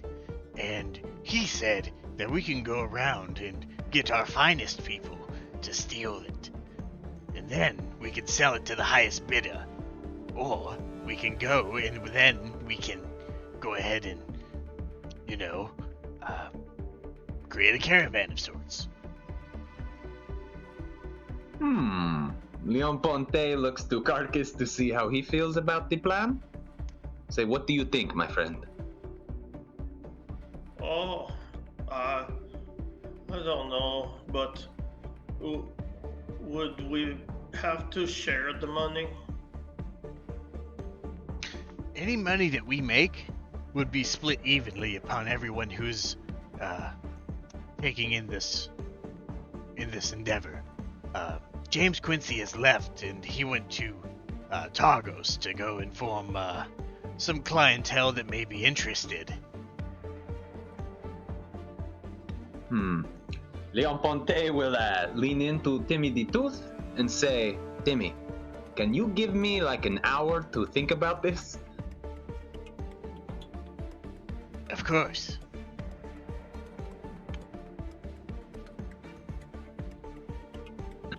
Can you repeat that? You broke up. What? Of course, yes. Okay. Tell you what. Meet me right here in, let's say, an hour and a half. Meet me here. Okay, I won't move, and I apologize for breaking up. Sometimes my front tooth gets in the way of my enunciations. Yes, no, I am very familiar with you, Timmy the Tooth, but I will return. Okay. And with that, you depart Timmy the Tooth, and where would you like to go? Now I'm taking a more stressful walk with Carcass around the town, trying to figure out where exactly my allegiance lies. All right. And with that, while he has some time to stew, we're going to jump back into the inn, where everyone's just kind of hanging out and probably having some dinner. Which I need to jump back to the other channel. Bye, guys. And so we're jumping back to the inn where everyone seems to be having a dinner, I assume, that they've ordered here at the tavern, and trying to figure out how they're going to end the night.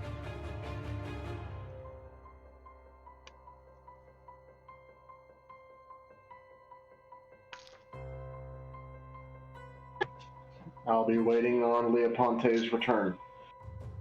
Okay, so this might be actually a good point to stop for the night, as I just looked at the clock and see we're past 11. So yeah. In any case, Yeah. very good session. I had a lot of fun. I hope you guys did too. This is a lot of fun. Fight a monster. Cool. There's some exciting stuff brewing too. Yeah, sounds like it. God. Yeah. Yeah, it'd be nice if we had any idea what the hell any of that was about.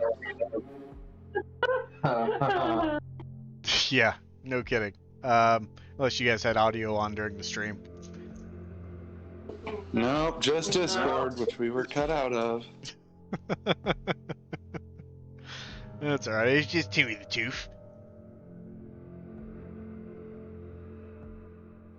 But in any case, thanks everybody for hanging out and watching tonight.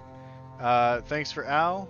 Thanks to KJ for hanging out. Thanks Meowtro Wolf, and James Quincy actually made an appearance to see his own D&D character taken into light. So this run is cursed. Absolutely, I agree with that, Clara. Yeah. But in any case, I will bid you all adieu, and we will see you next week, same time, same channel. Bye, everybody. Bye. Good night. Farewell. Later, y'all.